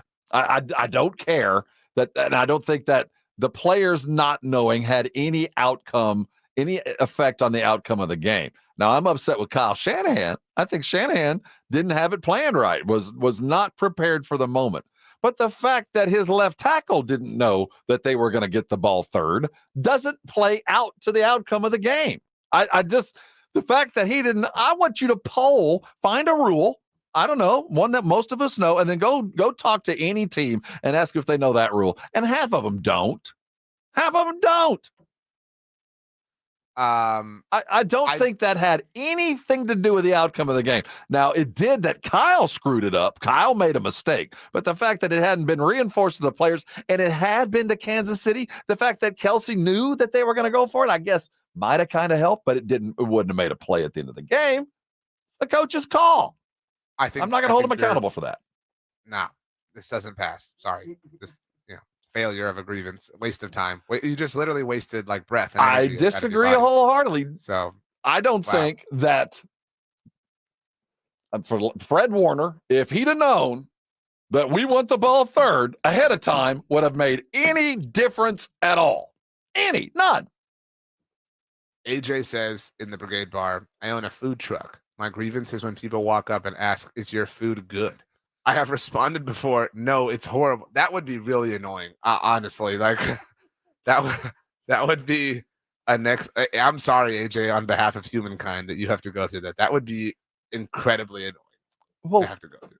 It seems to me like you're going to make a sale. Well, of course it is. Why don't you come try? I have another grievance, if you'll allow me. And as somebody who creates content for a living, I have a soft spot for this, but I'm going to go off nonetheless. So this is my soapbox. My grievance is the moment the Super Bowl ended, the influx of NFL team accounts, the season starts now. 2024 starts now. No, it doesn't. It doesn't start for you. You weren't in this game. It starts now for the 49ers, but because they just lost. Everybody else already started. Yeah, you started a long time ago. Like this, so it's not even literally correct. Even though it's dumb, it's actually literally incorrect. I also, it's not enough that NFL teams had to hop on the moment. All these MLB teams that are like, it's officially baseball season. That's true. But, maybe let the body go cold before, we're going to all get into baseball and some of us are going to pretend that we're into it and stuff because we miss football that much. But it's a difficult thing to say goodbye to football, baseball. So let us just have a moment before you try to infiltrate the situation. Yeah, the baseball catchers and pitchers report in 10 days. You know what baseball is? You guys are ants on the melted ice cream cone of sports. That's what you are. I ain't excited about baseball around the corner. Now, I'll see you in the summer, but you tell me the reason I'm supposed to get excited is pitchers and catchers are showing up for a game that won't even begin in 2.5 months. That won't even matter till October. And you're supposed to have this, level of excitement as in the morning of football season ending. You know what I'm saying? Like, It's like, dude, we're at the wake. You know what I'm saying? Like, don't be like, coming in here and telling us how exciting the future is. I love that this has gotten some traction. All you morning brigade, you're starting to get it. You're starting to get that. You got to let these little things that nag you out, or you start turning out like us. You end up surly and churlish like me. Steve's offering in the Brigade Bar, Steve Sosa, says, my grievance is Alicia Keys' voice cracking when she started singing during the halftime show and the NFL or her team fixing it for the YouTube video. I didn't even know that happened. I'm that's all not about cool. that. You got to leave the raw performance fix the way it in it was. Fix it in post. I'm all about touching up the photo. I don't need to see the zit. I know that everybody got a zit and everybody got a blemish now and again. I want to hear Alicia at her finest in perpetuity. I'm all about it. Fix it. Okay, so that grievance doesn't pass for you. Do you have another one? Let's go. We're really cooking here. What do you got? The next one, we are over the weekend. The All-Star game is we're going to have what's the angle of attack? We got Thursday, Friday, Saturday, Sunday. You're talking the schedule? Is that what you're saying? The schedule of the All-Star game. But you're talking the festivities. Yeah, so Friday night is the rookies. So Friday night is the Rising. We've got the Rising Stars practice on Friday, then the Hall of Fame stuff, then the celebrity game at 6. Whoa, and then the Rising Stars game at 8. And then on Saturday, we've got practice. These are televised. That's why I'm going through this. And then you've got the HBCU Classic. Then you've got, Commissioner Silver will speak. But you've got Saturday night at 7. That's my favorite event, Saturday night. And that obviously features the skills challenge. Shout out to Wemby, of course. The 3-point contest. We will get the Steph Sabrina 3-point challenge after that. And then the slam dunk contest. And then I'm with you. Obviously Sunday night. The best thing of the whole weekend is Saturday night. Yeah. Are you legitimately excited about Sunday's All-Star game? Is there only thing that's been fun about the All-Star game over the last couple of years has been that Elam ending, and I think that's gone, right? Is that thing gone? Are they still going to use that? I think it's gone. But You think it's gone? But I mean, the All-Star game is fun to watch in parallel with social media, just to enjoy the memes, enjoy the fun. But the Saturday night thing is legitimately cool. I know that the dunk contest isn't what everybody wants it to be, but it's really cool. I think that the exhibition of skills to me is far more entertaining than the game itself. And I think I would like to see the exhibition of skills highlighted in a way that's not hidden on Saturday night. Oh, Rob, so you didn't really offer a grievance, and my grievance. I want the dunk contest on Sunday afternoon. Oh, that's dumb. I don't agree with I want all of that on Sunday afternoon because I never see the Saturday night. I'm never home for it. I never see it live. I think that the NBA has spread it too thin. Thursday, Friday, Saturday, Sunday. Even the Super Bowl's only on one day. That's the biggest thing we're doing. This one's going to incite some people. Give me all day on Sunday. Give me a full Saturday night. I'm never there. I never see it. So I see it on social medias, and I'm not watching. Give me a Sunday afternoon to treat like to return to their quarters. We need Judge Thompson here. That's what we need because this is a contentious grievance here. Are you ready for this? Marco says in the Brigade Bar, as much of a sports fan I am, I do have a grievance when fans say we when talking about their team. That's we won, we lost, we need to do something. No, none of us have any power in sports outcomes. This is a divisive subject. The concept of we is manufactured. We are us against them. We wear the uniform. Once you put on the shirt, once you got the hat, you're a we. So you disagree with Marco? I do.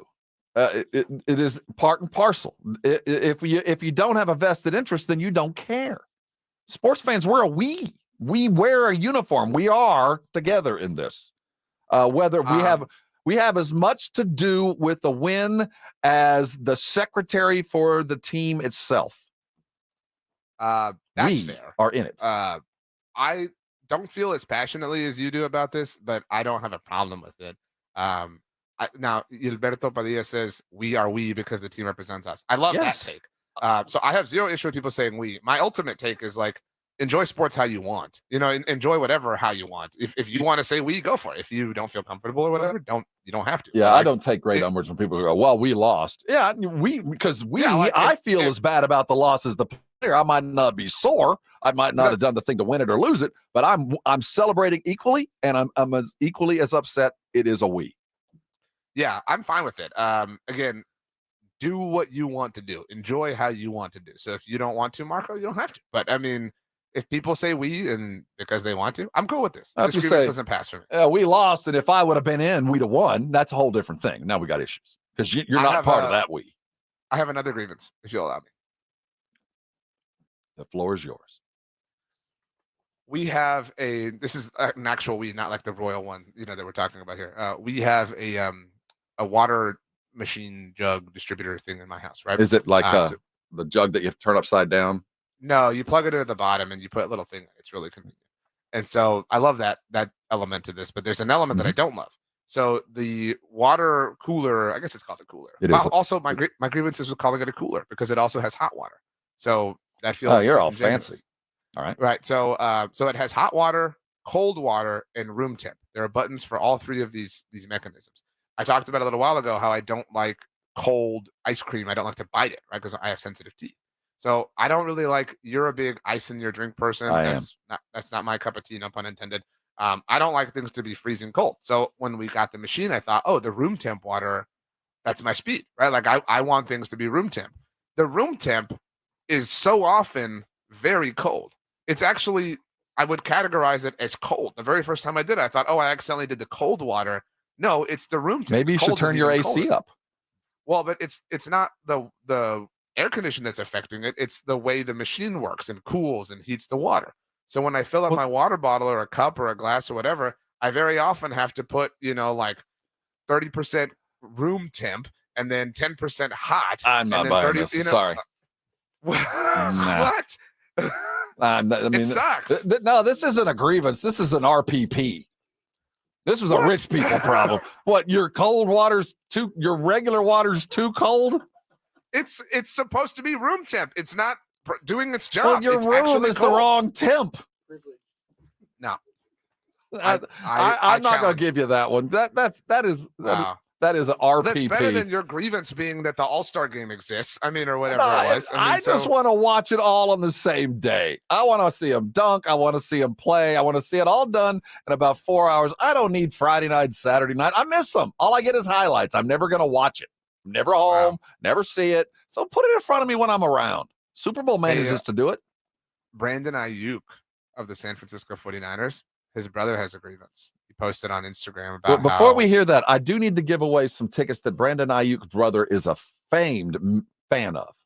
I don't know if Mr. and Mrs. Ayuk raised their kids right or not, but they're fans of Interpol, and Interpol is coming to San Antonio, and they're going to be here soon enough. If you want to go see Interpol in May at the Techport Center, dial 656-3776, 656-ESPN. You'll talk to a gentleman named Edwin Hafner. Give him your name if you're caller number 3, and he will do his very best to ensure that you have the tickets to go see. In fact, I will guarantee that he will send you tickets to go see Interpol late in May if you'll get on the phone right now and be caller number 3.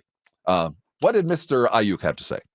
Well, I don't know his name, but either way, it's his brother allegedly, and he posted on Instagram complaining, speaking of grievances, that Brandon Ayuk only had 3 targets in the Super Bowl. So he was like, how does your all-pro 1,500-yard wide receiver only have 3 targets in the Super Bowl? And he said, that's why we're getting out of here.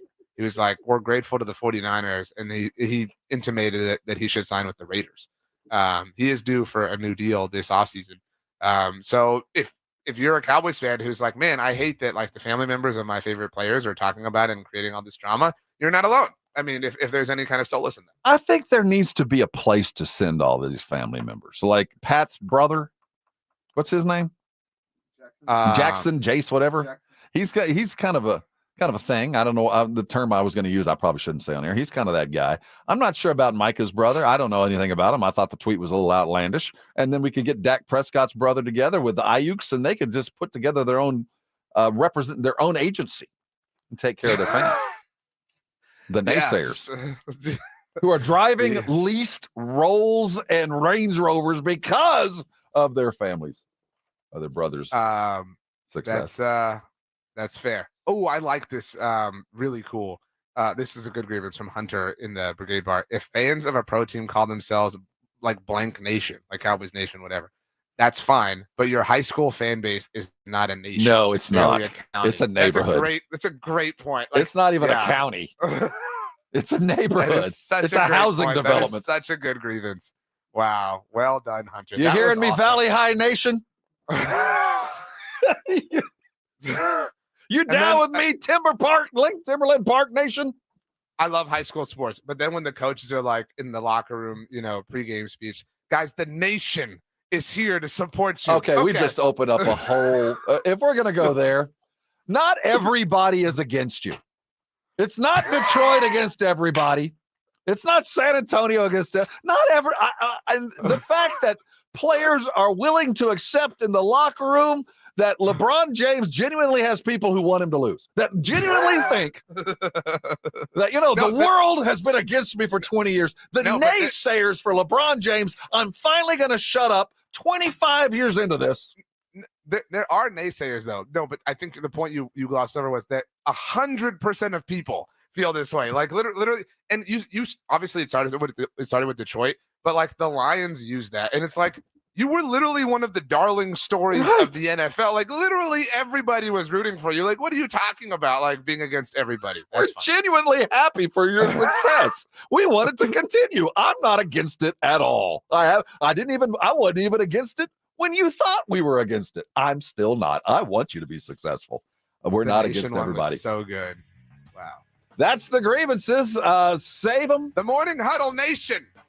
Hey, Morning Brigade, I want to thank everybody who won their tickets. Congratulations to you. Hey, the Spurs are going to get busy tomorrow night. We're going to be talking about it tomorrow. Don't forget, we're just the beginning of a full sporting day. I see Greenie's at work and Romy's on a vine. And the Blitz, well, they're probably waking up just about now. Everybody be quiet. Have yourself a fine day, RJ. We'll see you guys on the radio tomorrow. It's The Blitz with Jason and Joe. Afternoon.